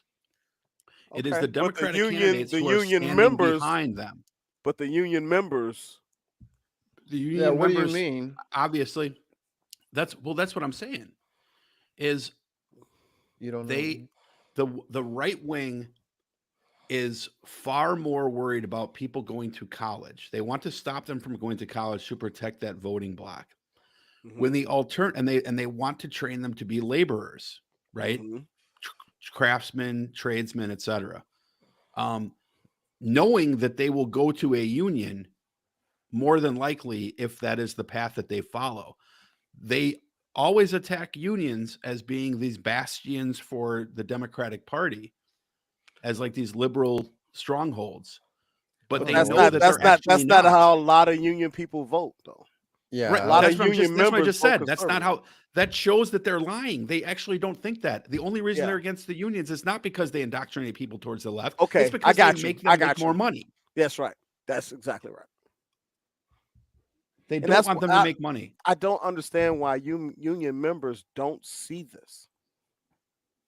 I don't understand why you as a union worker, when you look at the policies that a lot of GOP politicians put forth and the measures that they want to enact, how can you not see that they're trying to stagnate your pay and actually break up unions? You know, I'm gonna call a flag on the play. I think you guys are treating all unions like they're the same unions, and that's wrong. Because there's a big difference between the teachers union and the federal, what's it called? The IBEW or Like the UAW. or like the cops union. You know what I mean? And Oh, the those- pipe That one doesn't fitters, count. Oh That one God, they doesn't don't count at all. and The cops union don't count. and the pipe fitters and a 365U, like bus driver, like they're not all the same. Okay. So we can't treat them all the same. Some unions are definitely active in politics and have a 100% a political slant to them. But there are some others that have the exact opposite slant. Like good luck with a fucking go to a pipe fitters meeting and wear a Biden hat or a t-shirt. Mm-hmm. You'd be shitting your teeth So- for a week. I saw you call the flag. I'm going to throw a red challenge flag. Uh-oh. Because that you're kind of making my point for me. The Republicans are pushing people towards becoming union members by pushing them into trade school rather than having them go to college. And that by itself is fine. Like if you want to go to trade school instead of going to college, I don't believe everybody has to go to college by any 100%. means. Right. But they will they know that that what Mikey said is true, that unions are not necessarily pushing people to vote for the Democratic Party. They just want them to vote for pro-union. It literally lends credence to the point that the Republicans aren't afraid of union swaying voters. They're afraid of education swaying voters. Because education, but yet they attack all unions. They don't. When have you ever seen a right-wing politician attack just certain unions. They attack unions in general. That's why you have right to work states. It attacks all unions. They attack not the just teachers union some. all the time. Yeah. The teachers union, yeah, sure, but that's because All of, the time. You know, we see what, the same teachers that they then want to give guns to, Because that's it's education. all fucking But- fake. But then you say that there's no examples of this, and I just gave you one. So I'm like, that's what I'm saying. Like, I That's- think you're right, using that you're is using true. the word teachers too loosely when it comes to you. But they're not Like- attacking teachers unions because they're a union. They're attacking teachers unions because teachers teach, and information turns people away from voting Republican. It's about teachers. It's not about unions. That just happens to be a convenient Punching bag. parallel. It's their Like two favorite. birds, one stone. Yeah. They attack school boards more than they attack teachers unions. And then they put them fucking crackpots on the school board, which is why people like myself and others should run for school board appointments. It's but getting I just crazy don't on have the school boards, fucking man. time. It's getting crazy on school boards right now. I'm telling you. Some of these I got a videos that faint I've been echo watching going. on my channel of just school board people arguing Mhm. are off the chain. Here you go. Red meat. Uh-oh. Come and get it. Go ahead. Read it out for the class. Are you Are you gay, gay, lesbian, bisexual, or or transgender? Yes answered 7%, no 93. Yes was 84 Democrat, 14 Republican, no 45 to 53. That tells that I actually didn't think that it would be that big of a, I mean, I knew it would be a big shift, but not that big. It's a lot of gay Republicans. Or Which is LGBT. wild. There's a lot of LGBT Q plus Republicans. Well, now Right. you know why the Democratic Party has finally identified supporting the LGBT community after so many years, because they're their most important voting block based on that right there. Right. And then you see, does anyone in your household belong to a labor union? Yes, 18%. No, 82%. Yes was 57% Democratic, 42% Republican, and no, non-union, was 52% Republican and 46%. Which is, it's a difference, but it's not a huge difference. 10%. Well, I mean, that gap in between them two is, but then the white born again or evangelical Christian. Jesus fucking Christ. White born again or evangelical Christians are 83% Republican, 15% Democrat. Same as what we just said with the LGBT vote, most important vote, it looks like, to Democrats. So what do men and you black think? women. What do you think the GOP? This is theirs. This is their voting base. This Yeah. is their voting base, and you look into white born Only again, or 24%? evangelical. Yeah, Wow. I thought it would be closer to 50-50. No. Numbers have been dwindling for years. That's a refreshing statistic. but here's the thing: is that they vote though. Mhm. They vote. They go out and vote. If I had $1 for every I'm Catholic and I vote, or I'm a Christian and I vote, bumper stickers I see on cars running around Illinois, Mhm. And This- curiously enough, I've had occasion where the person in the I'm Catholic and I vote, or I'm Christian and I vote, or they got the fish on their car, are the ones yelling the racial epithets at me as they drive by. Yeah. Just let that sit in your psyche. Just let that sit in your psyche. Will you just hate the sinner, not the sin? Or whatever it is. Hate the This sin, is not the- the sinner. There you This go. shows the beauty. This shows the beauty of data, though, and also shows the Democrats' utter lack of using it. Right. Because gun owners, go back. they look what the right wing has done. They took their strongest voting block Mhm. and turned it against the two strongest voting blocks for But and then, Democrats. and then also listen to their mantras: God, guns, and look at the gun disparity here. And then what's the third one? The troops. Mm-hmm. God, gun, support the troops. Those are their three biggest voting blocks. You see that? Yeah. Well, the troops is I'm not convinced that particular one is quite accurate. I've seen polls where they're closer to, a 55-45 split with military in favor of Republicans, but still. So real quick, this is their exit polls. So this is their complete data. It's not indicative of everything else in the whole world. We're just Let's just talk about the exit polls.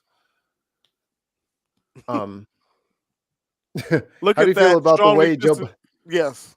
How do you feel about the way Joe Biden is handling his job as president?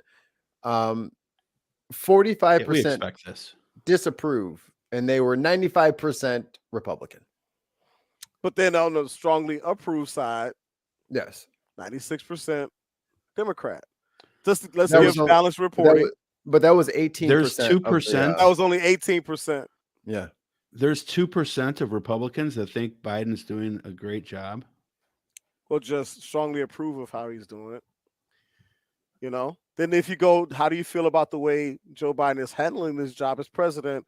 Strongly or somewhat approve, 44%. And then 94% of those 44% said yes. And then there's 5% Republicans that's strongly or somewhat approved. Interesting. So yeah, I'm gonna be in Canada, so I hope you guys get this shit sorted out. You've been promising us that for 3 years now. Well, they started closing shit up because shit started getting crazy now. It got real restrictive. It's making you get visas. Let's see here. Big shocker here. Who do you trust more to handle the issues of foreign policy, the Democratic Party or the Republican Party? And everybody voted along party lines, except for about a 5% on either side. But again, it shows you right there, though. Even just look at that 2%. What 2%? What 2%? 6% of Democrats believe that the Republicans would handle foreign policy better compared to 4%. Oh, you're talking about that Republicans who feel 2% the opposite difference. way. Yeah, like it's the Democrats will always be higher on these types of polls. You will not. I have not looked at any of this. When it comes to these, they're who lower do you in think this will poll. handle a better question. The Democrats will always lose those votes. Always. Yeah. Like crime, if you look at crime, there's a 5% disparity there. 8% of Democrats would think that they trust Republican Party more to handle the issue of crime but only 3% of Republicans would agree that it will be higher on every single one. Yep, because guess what? Republicans are more loyal. Because the Democratic Party is closer to the Republican Party than people like to talk about. And this is where this data is proves true that. too. This is true too. You know.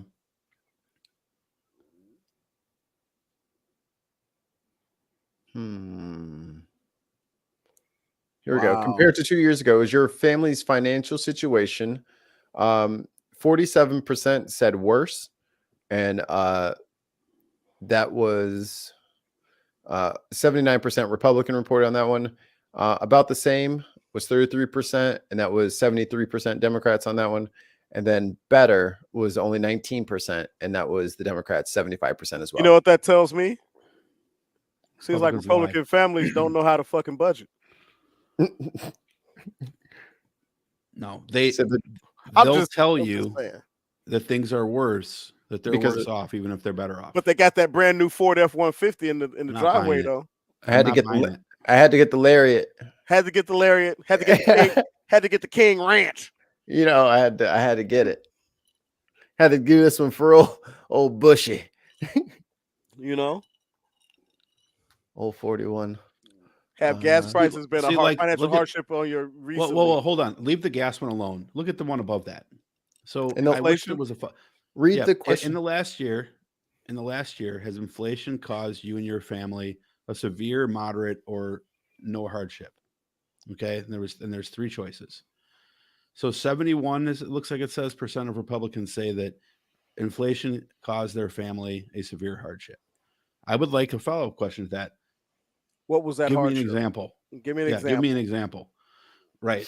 And I doubt that you might have a few that'll be savvy and be like, because remember, gas is a separate question here, right? Mhm. So there might be a few who will be savvy and say groceries, which is true. That the groceries do cost more. But how come? But is it causing a severe severe- hardship? Is another question. And maybe that's because I think they're is that- liars. or maybe because a lot of these people that are the respondents, if groceries are causing you that much hardship, maybe it's because of your economic status. Because That if can you also look be at true. if you look at Mississippi and Kentucky and Tennessee and West Virginia, these Republican strongholds that have long been impoverished, higher food prices would definitely be something that's way more severe.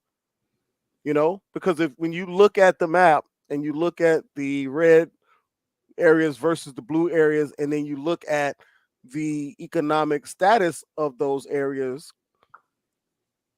I mean, I was just reading an article where 70% of America's GDP comes from Democratic held areas. Mhm. So what does that tell you? Or well, not much. It comes from cities, right? Mhm. So that just because cities are Democrat, it comes from cities. Okay. You know, even if you elected a Republican to every city in the United States, that data would not change because it's going to come from cities. That's where supply chain goes through. That's where manufacturing takes place. Okay. And that's one of the things one of the things that I get sick of people But talking when we're talking about GDP, though, aren't we talking about spending habits and shit too? No. No, No, you're not talking about that. Just, You're talking about income. Yeah. Everybody's income all added together. it comes from urban areas because that's where manufacturing takes place. Simple. Yeah, because And if that's I'm where a banking is at. if I'm a lawyer and my office is in downtown Chicago and I make $3 million a case, yeah, it's going to make Chicago look great. I don't live there, but I work there. So, you know, everybody commutes there to earn all the money. But something you kind of skipped over is the moderate hardships was about 60% of respondents, and then the severe and no hardship at all were about 20% each. So most people felt something. feel a little something. But where I think it's disingenuous for 75%, or maybe they're just well off. 75% of Democrats to have no of the 19%, 75% of the Democrats that said it, they experienced nothing. Shit's been gravy. Well, it may not be gravy, but they're not trying to decide between their prescription drugs and food. You know what I mean? It's like, okay, things are a little bit more expensive, but it's not negatively impacting me in a way that I feel is like, oh my God, I wasn't able to, you know, enroll my kid in soccer or some shit like that. You know what I mean? I'm That thinking or their that job has kept up with the inflation rates, their pay. As far as their pay. it feels to me like it's like the right is really, really trying to milk this. So, oh, everything's so awful. And then I feel like some people on the left are like, oh, things haven't been better. Joe's really you're been absolutely hitting. correct. He's been hitting it out of the park. That old Sleepy Joe, Uncle Joe, been crushing it. Could be. I think because moderate hardship sounds fair. Like it's Yeah, not not the end of the world. It's not catastrophic. But did you have something go on? And I think that has happened for 60% of people. That feels right to me. Yeah. But then these people on the other on both On the wings of fringes, it, on the I'm fringes, like, yeah. I'm like, because y'all are about the same amount of people. Yeah. So let's see here. Abortion came up. Which comes closest to your position? Abortion should be legal in all cases, legal in most cases, illegal in most cases, illegal in all cases. And the majority of people said legal in most cases with 30%. Yeah, and then That's what I 60% would Democratic, 38% Republican in that pay. Yeah, none of that's a surprise. Yeah. I just want, once again, I need the names, emails, and occupations of these people that are illegal in all cases. Also, let's not, Mikey, correct me if I'm wrong, as you've looked through the whole thing. I'm going to make a prediction here of towards the bias of NBC News now, towards the center. How is there a bias? Because of policy questions that they're asking about are not the policy questions that are important to most Americans. Like, yes, I understand that abortion is important, but we know where people stand on that. What we want to see is none of the abortion statistics are a surprise. Those numbers have remained stagnant, and they will remain stagnant because that's a religious decision for most people. I want to know where people stand on raising the minimum wage. I want to know where people stand on healthcare. I want to know where people stand. You're going to on see the green same energy. thing. You're going to see the same thing with you would no. raising I minimum no. wage. My point is you're not going to see NBC ask that question because they don't want to publish that data. That's my prediction. Because they know it's popular. So what you're saying is they didn't ask the question that you wanted, so this shouldn't be. No, I'm saying they didn't ask the question that I would want them to ask because I know that they don't want to ask that question. Why? Because they don't actually care. I think that, but I think I'm that speculating. I'm guessing. I would think I that said that. I would think that most Republicans would say no, you shouldn't raise the minimum wage, and most Democrats would say yes. I think that, yeah, but you also I agree with that, but you also realize that it's not going to be the same skew of an answer as it is for abortion. No one said that. No, the percentage of Republicans that would answer, do you support a single payer healthcare system, is going to be substantially higher than the ones who would answer so that they would support abortion. You're saying that NBC is looking for the issues that divide versus the issues that intersect. Yes. In this case. Change, immigrants, racism, societal values. Oh, go back up to racism real quick, just to, Oh no, go back down. I was going to say right there. Do you see, is racism in the U.S. a major problem, a minor problem, no problem, not a problem? I'm surprised that the red is so high at the top, though. I wonder what they qualify as racism. Yes, this they could be like, yeah, we white men are the most discriminated group, because there's people that actually say that we white men are the most and then you got Candace Owens, straight white men are the most oppressed group. Bitch. Bitch, stop it. We've seen your freaking discrimination suits and complaints, so stop it. The fuck out of here. It wasn't loud enough. We couldn't hear it. Oh, hold on. I think it's a really major mistake and an insult to me. I think it's a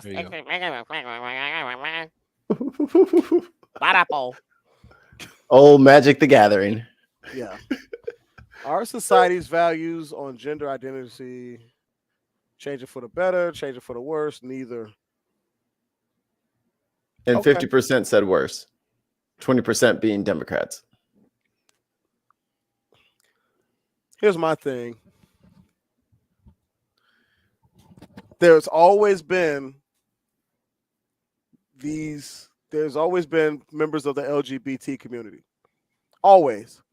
So the fact that they're getting more representation and more societal acceptance, that's a bad thing. And I really hate when I hear black people saying that that's a bad thing. Like there's an agenda.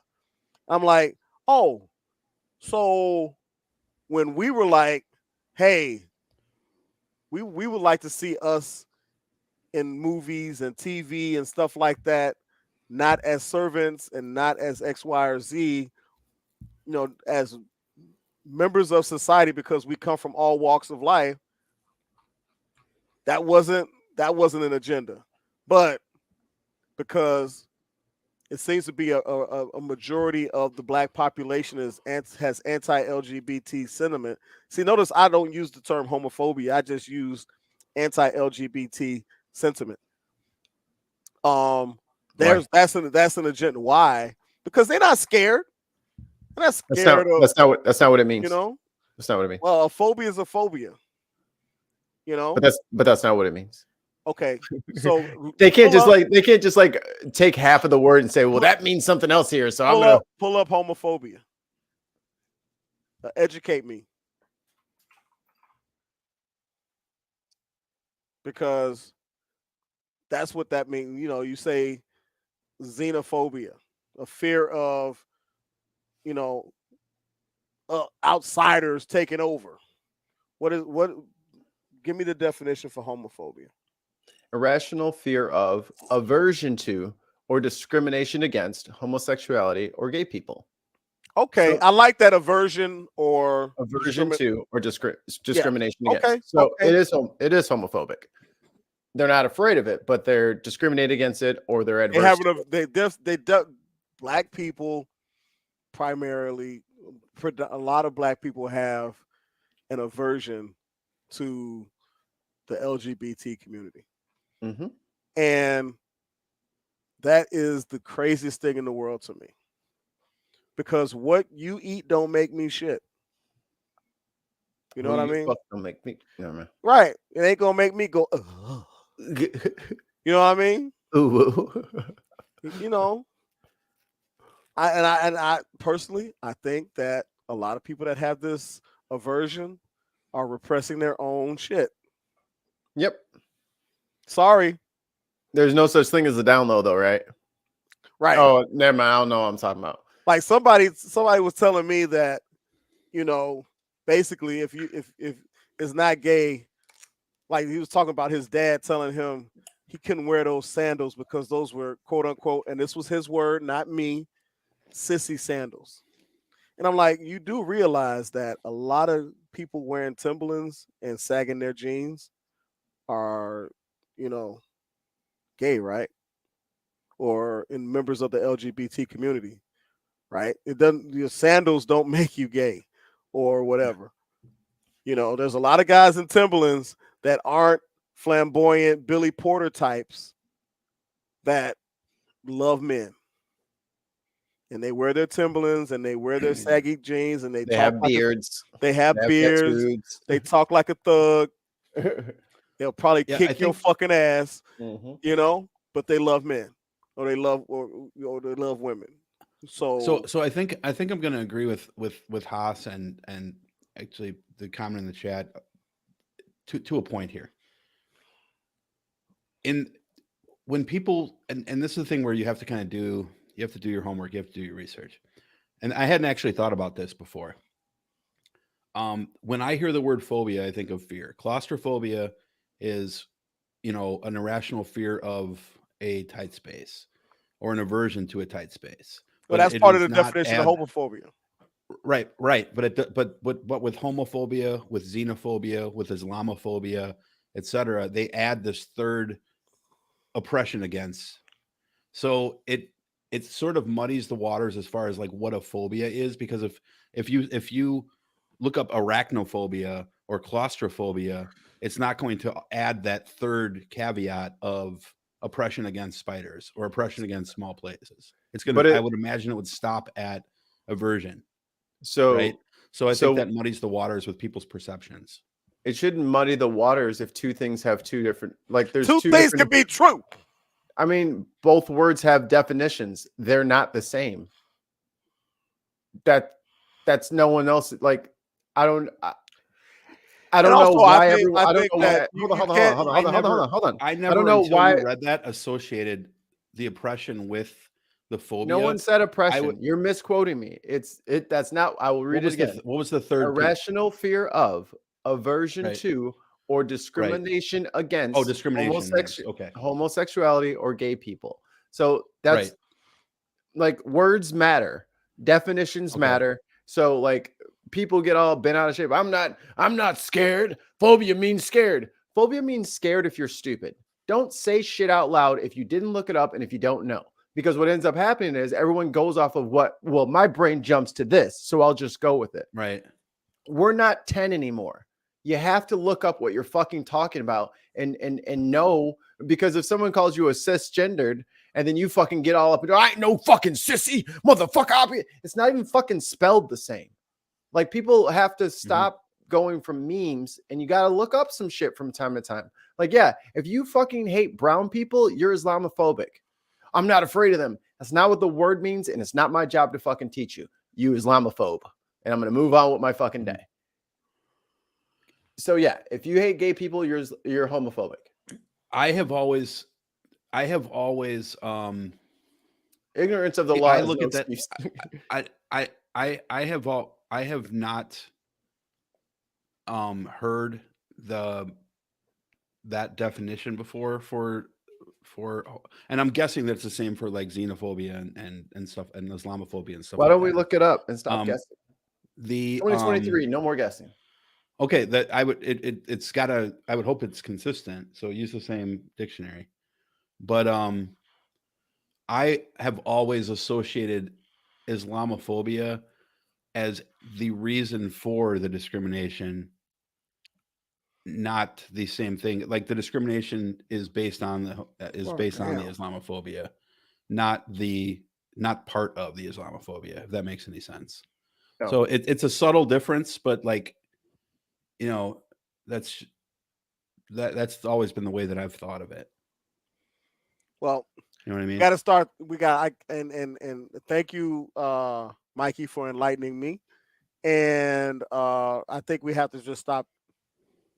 We have to start, like he said. Let's not just what we think of it. Let's what we know of it.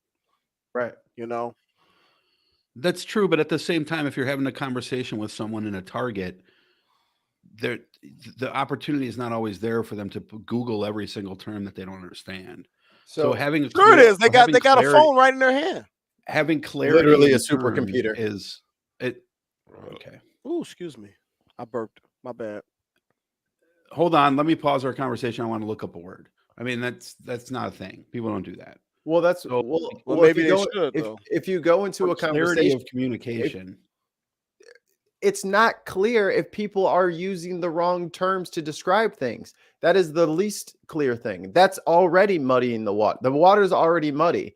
So I'm going to start like filtering the water around me. So when you come in here with your muddy water, I'm going to say you need to clean your water up. Like you're fucking up my water over here. And then motherfuckers are walking around. Look, let the water just be a little bit muddy. No, say what you mean what you say, and back up what the fuck you're talking about. Or shut up. Like those are the options. And I keep it that way when I interact with people because you save so much time. Ain't nobody got time to be trying to go through history talks at the fucking Target checkout line. It's not my fault you're dumb. I'm going to drop some nuggets on you, throw some seeds in the soil, and I'm walking away. That might be true, but someone not knowing the definition of every word in the dictionary isn't a qualifier for dumb. Because if that's the case, all of us are dumb. If they're consistently misusing a phrase and term, you're dumb. Mm-hmm. If no one else on purpose, yeah. If someone told you and you said, I still think it's this, then you're dumb. I would say stubborn. But what's your aversion to the word dumb? When I'm thinking of this, and if you can call me dumb if you want to, it's fine. But like when I'm thinking of what that definition was, to me, it's not quite fitting in like I don't look at hate and fear the same way. Whoa, what happened? He hit the wrong button. Did we lose him or did he? He hit the wrong button. Yeah. He'll be back. I don't look at like I just seem to I would seem to think that if you were to do an analysis of homophobia, that that you could take the discrimination against and sort of separate that out, because everybody who may be Islamophobic or may be homophobic may not have the opportunity to discriminate. And there are people who may have the opportunity to discriminate that may do so without a fear, but because of some implicit bias that they didn't even know that they had until they were told about it. So it seems to me to make more sense to flush out the discrimination and keep that as discrimination, because that also is a term in the dictionary. We obviously don't want to discriminate against groups, but I'm not sure but if it's based on hate, then that's a different kind of discrimination than one based on fear.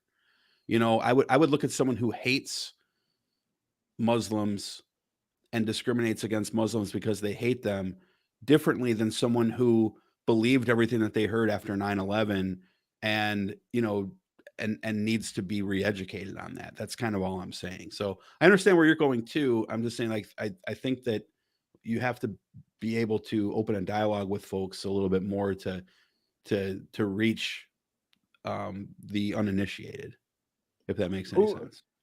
So is that going to be continued forward in the 2023 as well? Like this rose-colored glasses approach to politics is dangerous. I'm going to talk to people and they're going to see the error in their ways, and as soon as they talk to me, it's borderline narcissistic for anybody on the left to think that anything you can say in a conversation is going to change someone on the right's mind. They're going to lip service you to death, and you can't change grown folks. They can change. They can change themselves, but you ain't gonna change them. Yeah, I think that what you just said is fine. I would just replace the word dangerous with useless. No, it is dangerous. How? It's dangerous to let people get into these little echo chambers of hate mongering and all that stuff. It's dangerous. So that's why everyone who doesn't want to be a hate monger, you have to legislate and change laws and protect people from hate mongers. That's what the society is set up to do. But instead of writing the legislation, everyone's like, let's talk to them about it. No, they don't talk to you about shit. They fucking go into Congress and they change the fucking law. And that's how things operate. Like we have that's a fair point. Okay, I see where you're going. We have a recourse to alter. I thought you were saying something differently. To alter the path, to alter the path of the ship. We already have those mechanisms at our disposal. But instead of using those mechanisms, we want to Twitter it. And we want to come on my channel and we'll debate. Who cares who wins your fucking debate? You still have to vote. You still have to get the right people in office to change the laws in a way that is effectual and beneficial to your society. So I'm done talking to people. There's no need in talking to them. There's no point in talking to them if you can't change the laws. That's fine that you are done talking to them. I mean, no one's going to force you to do that. But I mean, earlier in your statement, you had said that everyone's stuck in these echo chambers.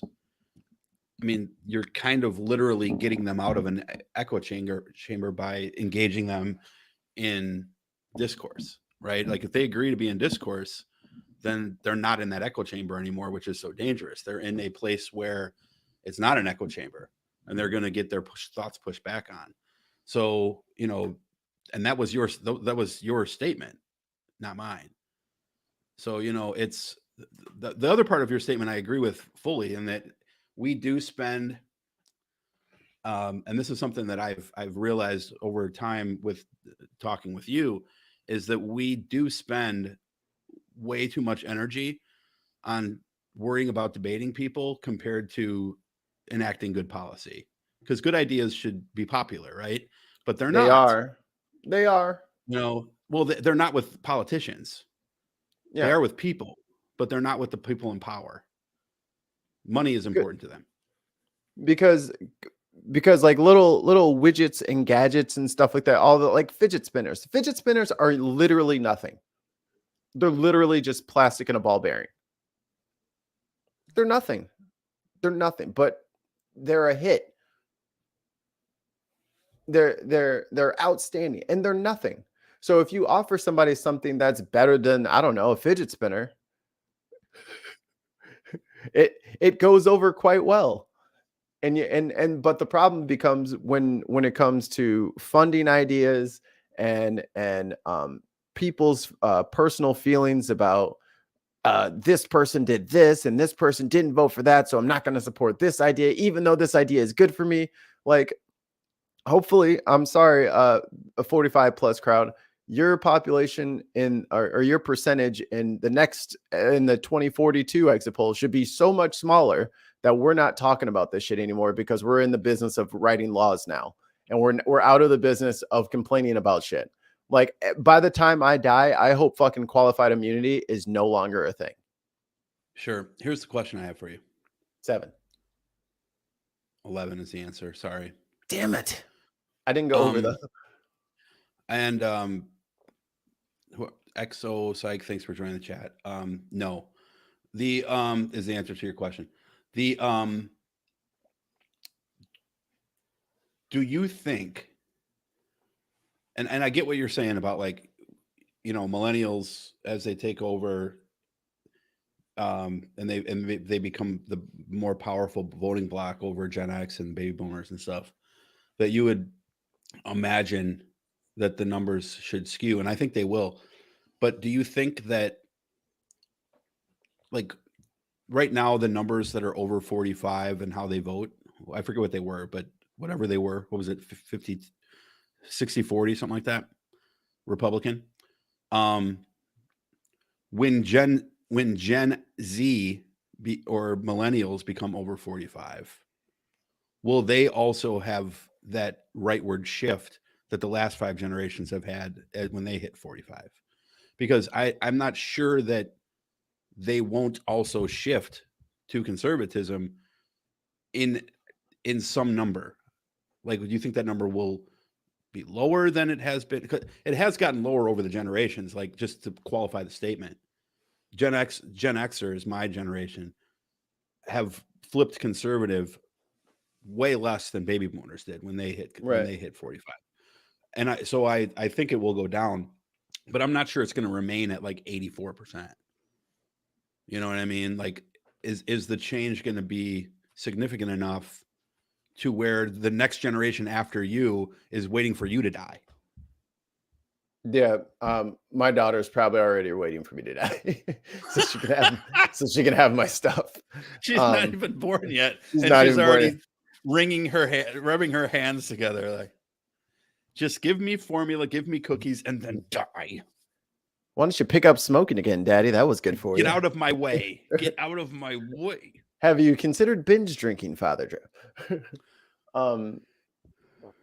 Like, I see homeboy over there in the chat. Here's why I'm so resolute in my thinking on this. Because individual people, our opinions are like everyone else's opinions. It's like armpits and assholes. We all have them and they all stink.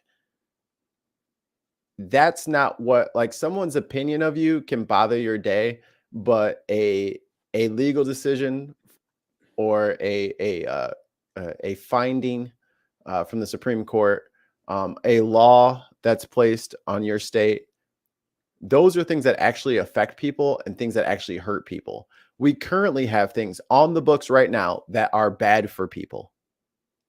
We don't get rid of those by complaining about it on social media. We get rid of those by electing people to get rid of those for us, because that's how the government is set up. I'm not sure if that person is aware that we live in America that has a constitution. You can find it online and let you know how all of the representative processes work. Yeah. It's a remarkably short document. It's you wouldn't believe it. But yeah, it's not fascism. It's called the Federalist Republic, which is kind of how our democracy works. So if you weren't aware of that, then you're welcome. You get that one for free.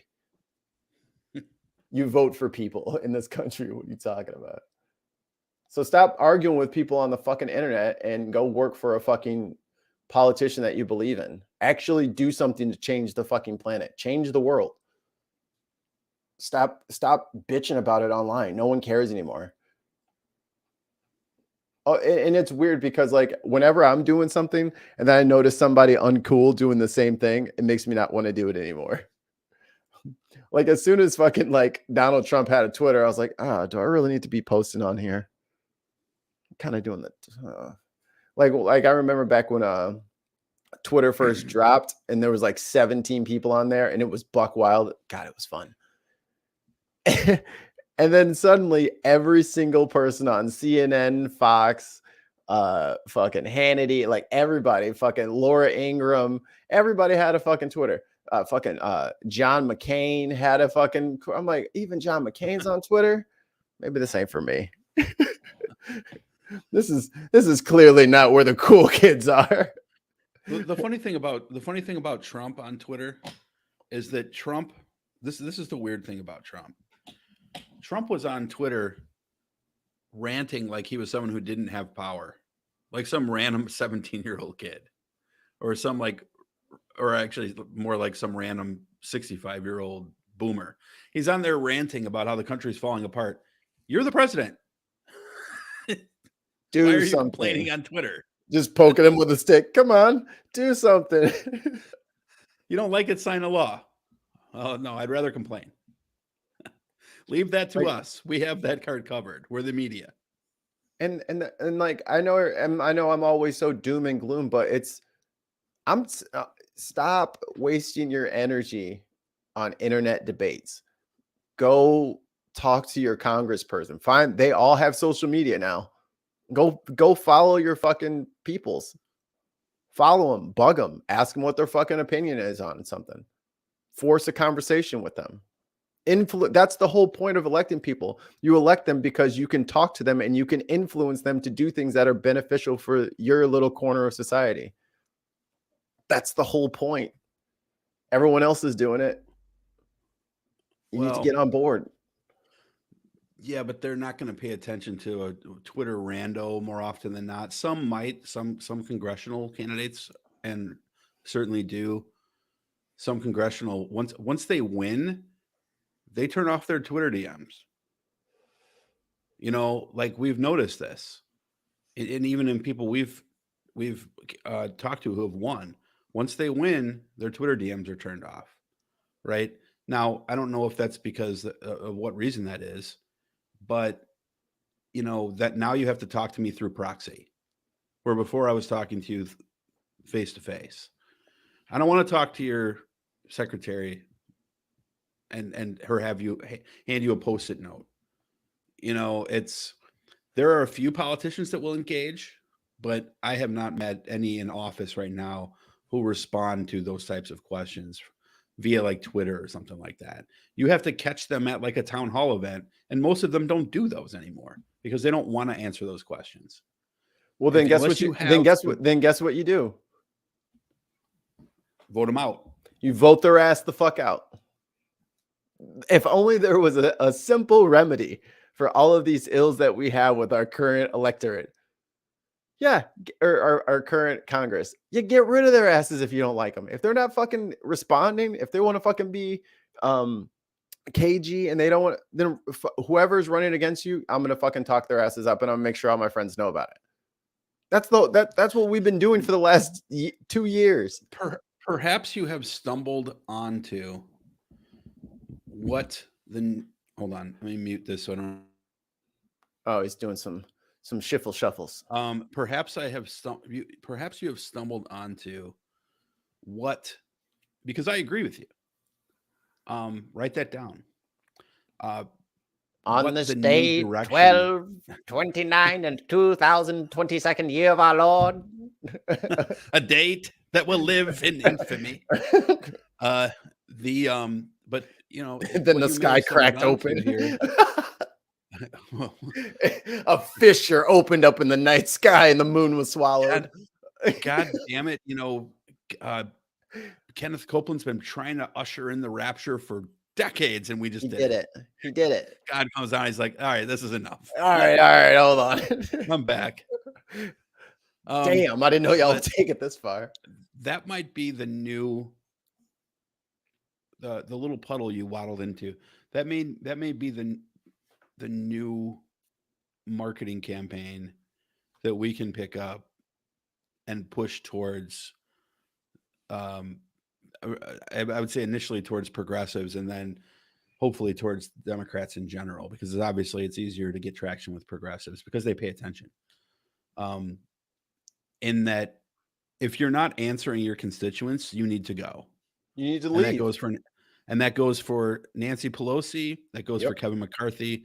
That goes for Jim Jordan. That goes for AOC. That goes just because I might admire AOC, if you have, other than your one time a year that you go on Twitch and play video games with some popular Twitcher and try to look cool, if you're not answering people, I'm not expecting people to answer. Like AOC's got 3 million followers. Trump has 45 million. You're not going to answer every tweet. I get it.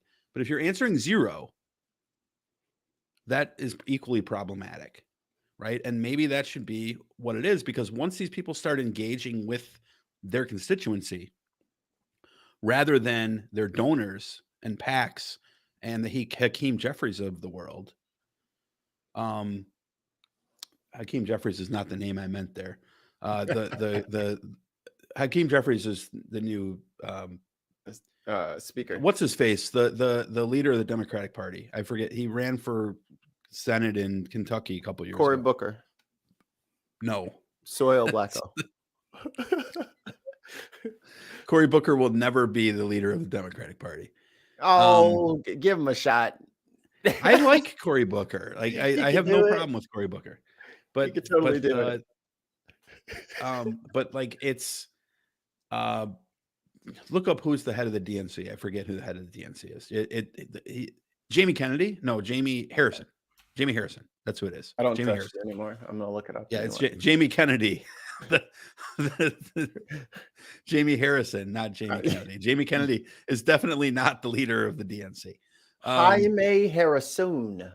Yeah, Jamie Harrison. Yeah, Jaime Harrisume. I almost had it. Jamie Kennedy, of course, is famous for being the dorkiest guy ever to pull the hottest woman on earth, Jennifer Love Hewitt. But I think I'm a close second. But absolutely, next to Jennifer Love Hewitt, you're definitely the second. But that maybe that should be it, because like the people in Congress will listen to Jamie Harrison. They'll listen to ALEC. They'll listen to the Heritage Foundation. They'll listen to the Federalist Society.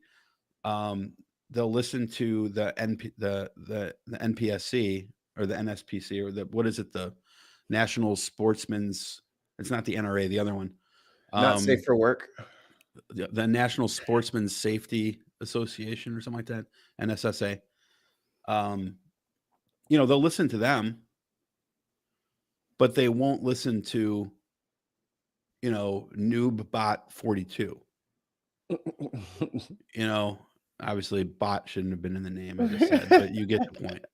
Porn bot 6969. Yeah, I agree. AOC should not be answering porn bot 6969. Hey, yo, you know what? In their defense, bad. In their defense, maybe you guys should clean up some of your Twitter ads. Maybe that's why they're not responding to your DMs. At buttplug 420, listen, I really care about your concerns about the community. We don't have enough butt plugs.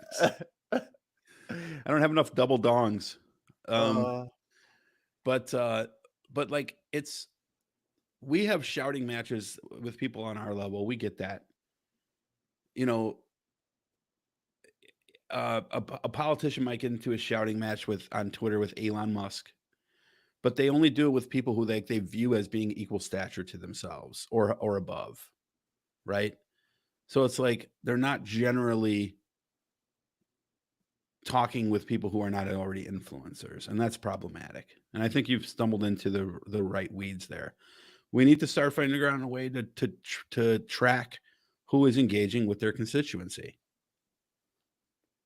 You know, with engage, you can, if you want to have engaged voters, engage with your voters. And they might have their own like websites or whatever, that it might be easier, because if they have 30,000 people in their district, I could get that. That's what, even if it was here. So let me think. Well, that's districts have 176,000. 170. So 176,000 divided by 365 days a year. Yeah, there's no way that they're going to talk to everybody. But they need to talk to somebody. And if people are presenting to them as a group of their constituents, then that needs to happen. I've been saying forever that the atheists haven't been acting like a voting bloc this entire time, and they're not on that list that you just showed. Yeah, 12 or 14 million atheists in this country. It's not nothing. Yeah, like NBC groups atheists in with Muslims, Jews, any other non-evangelical Christian, non-Christian, right? That's the box they look at: Christian, non-Christian. Irreligious people and are not the same as religious people when it comes to like their wants, needs, desires, hopes, dreams. A lot of those things may intersect, but they're usually, they have different things they are passionate about, right? So like the destruction of God, turning the cannons of the warship on Jehovah himself, pointing at the deck, I always thought that was a design. I always thought that was not God. I always thought that was a design flaw. Like, don't have your turret turn so that it could face at your own deck. Just make sure it just can't look quite far enough over to fucking blast a hole in your own boat. Maybe. Just throwing that out there. Maybe put Johnny, put a couple of Zorkon, did you leave the turret down again? Jesus Christ. Just put a couple of screws on either side so it just has to stop, and it just can't go past that. That's the third skiff this week. We keep fucking buying these fucking barges, these hover barges. Global trend. Why is this so hard to find? Religious population. Oh, I did by country in America. This is not what I want. Do you think that the atheist community is the largest in the? It's 9.5 million, according to Wikipedia. That's all out of 350 million people. Mm-hmm. Oh wait. So 3%. Oh wait. 50. That can't be right. Here we go. It says answered no to the question, do you believe in God?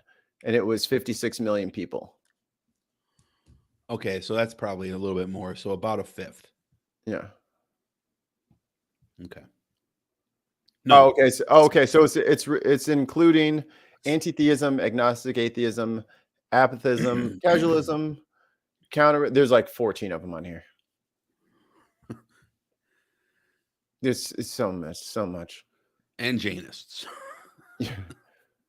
Secular humanist. Like, I'm a secular humanist, but Jainism is look, just so you know, Jainists keep going.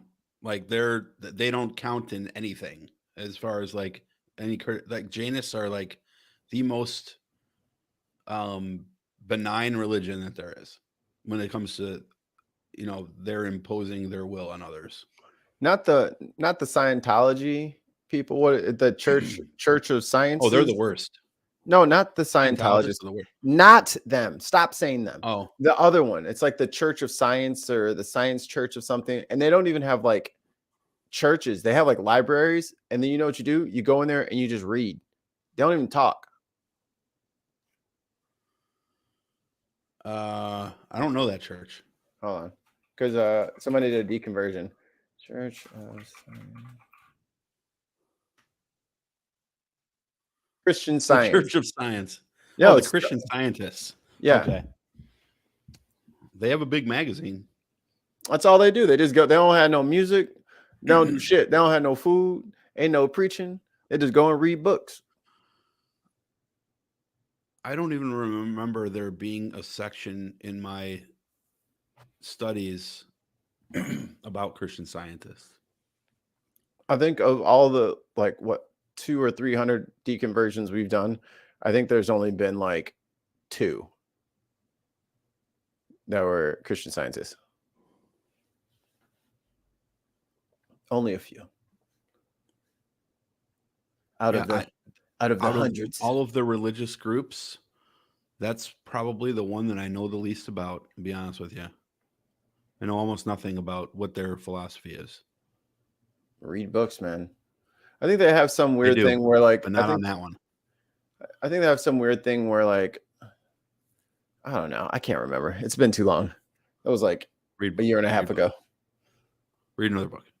That's pretty much. They just read books about how right they are, and they just keep to themselves. They whisper They whisper to the guy next to them, who whispers to the guy next to him. And by the time it gets back to him, it's an orange bowl. There's a Christian Science library in downtown Naperville. You probably never even noticed it. It looks just like one of the little shops. It's got a little sign on it, and it's got their little. Because I was walking past it, and I was like, "The fuck symbol is that?" So I'm like, take a picture of it. I'm like trying to figure it out on my phone.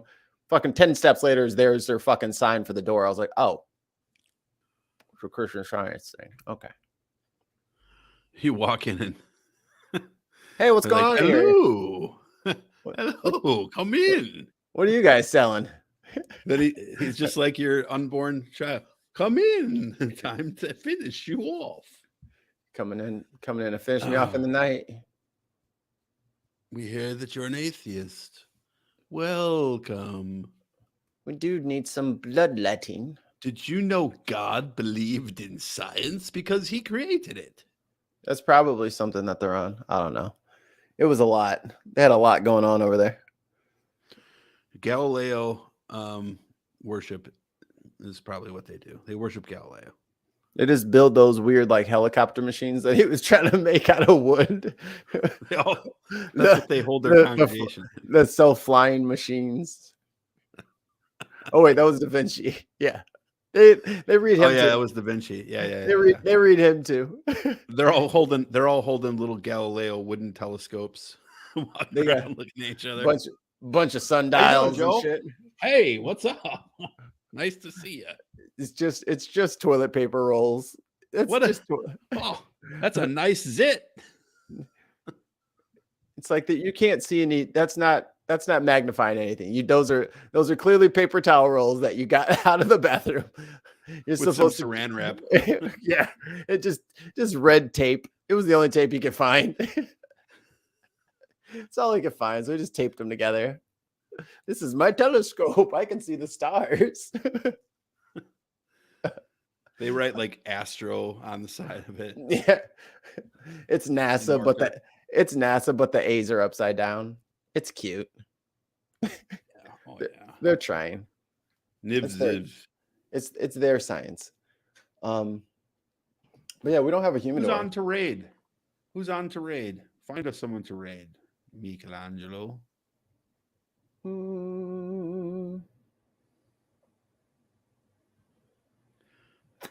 It won't work from here though, right?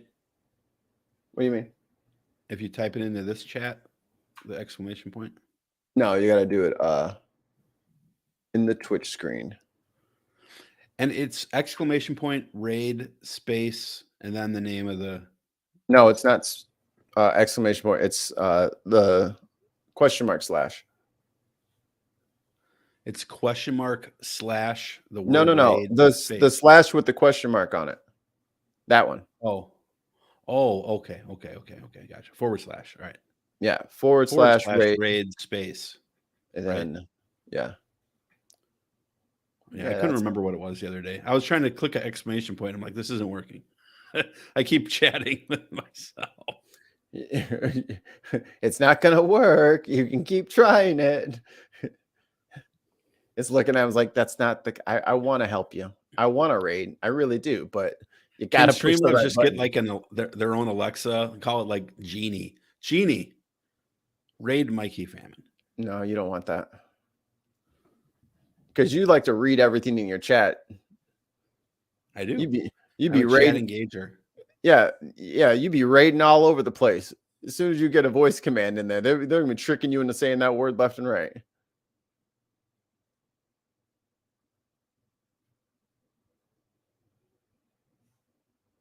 So did you get it? Because you're muted. Oh, you sent. All right, I have to pull up. All right, folks, stick with us for pretty please for about I don't know, 45 seconds while I get this raid started here. Thank you for watching the show. Mikey, can you tell them while we do this what a little bit about us and how they can help our show out? What you're going to do is you're going to go to patreon.com/digonamerica and you're going to give us all your stinking money. And you're going to do it. You're not going to complain about it. It's not going to be a big deal. It's going to be fine. And if you can't do that, follow us on social media. Pretty much everything now is at Dig on America. DIGONAMERICA. Can't have America without Erica. Oh, you didn't watch that. So here we go. Mind. You didn't watch it. My bad. Here we go. Here's the raid going, gents and ladies. And so I just typed in /raid and then Lord Links. And then space and then Lord Links. All right. I think hold on. Lord Links, I think, he's on a 2,400 days and counting stream chain. He streamed every day for like the last 6 years. Here we go. Rating now.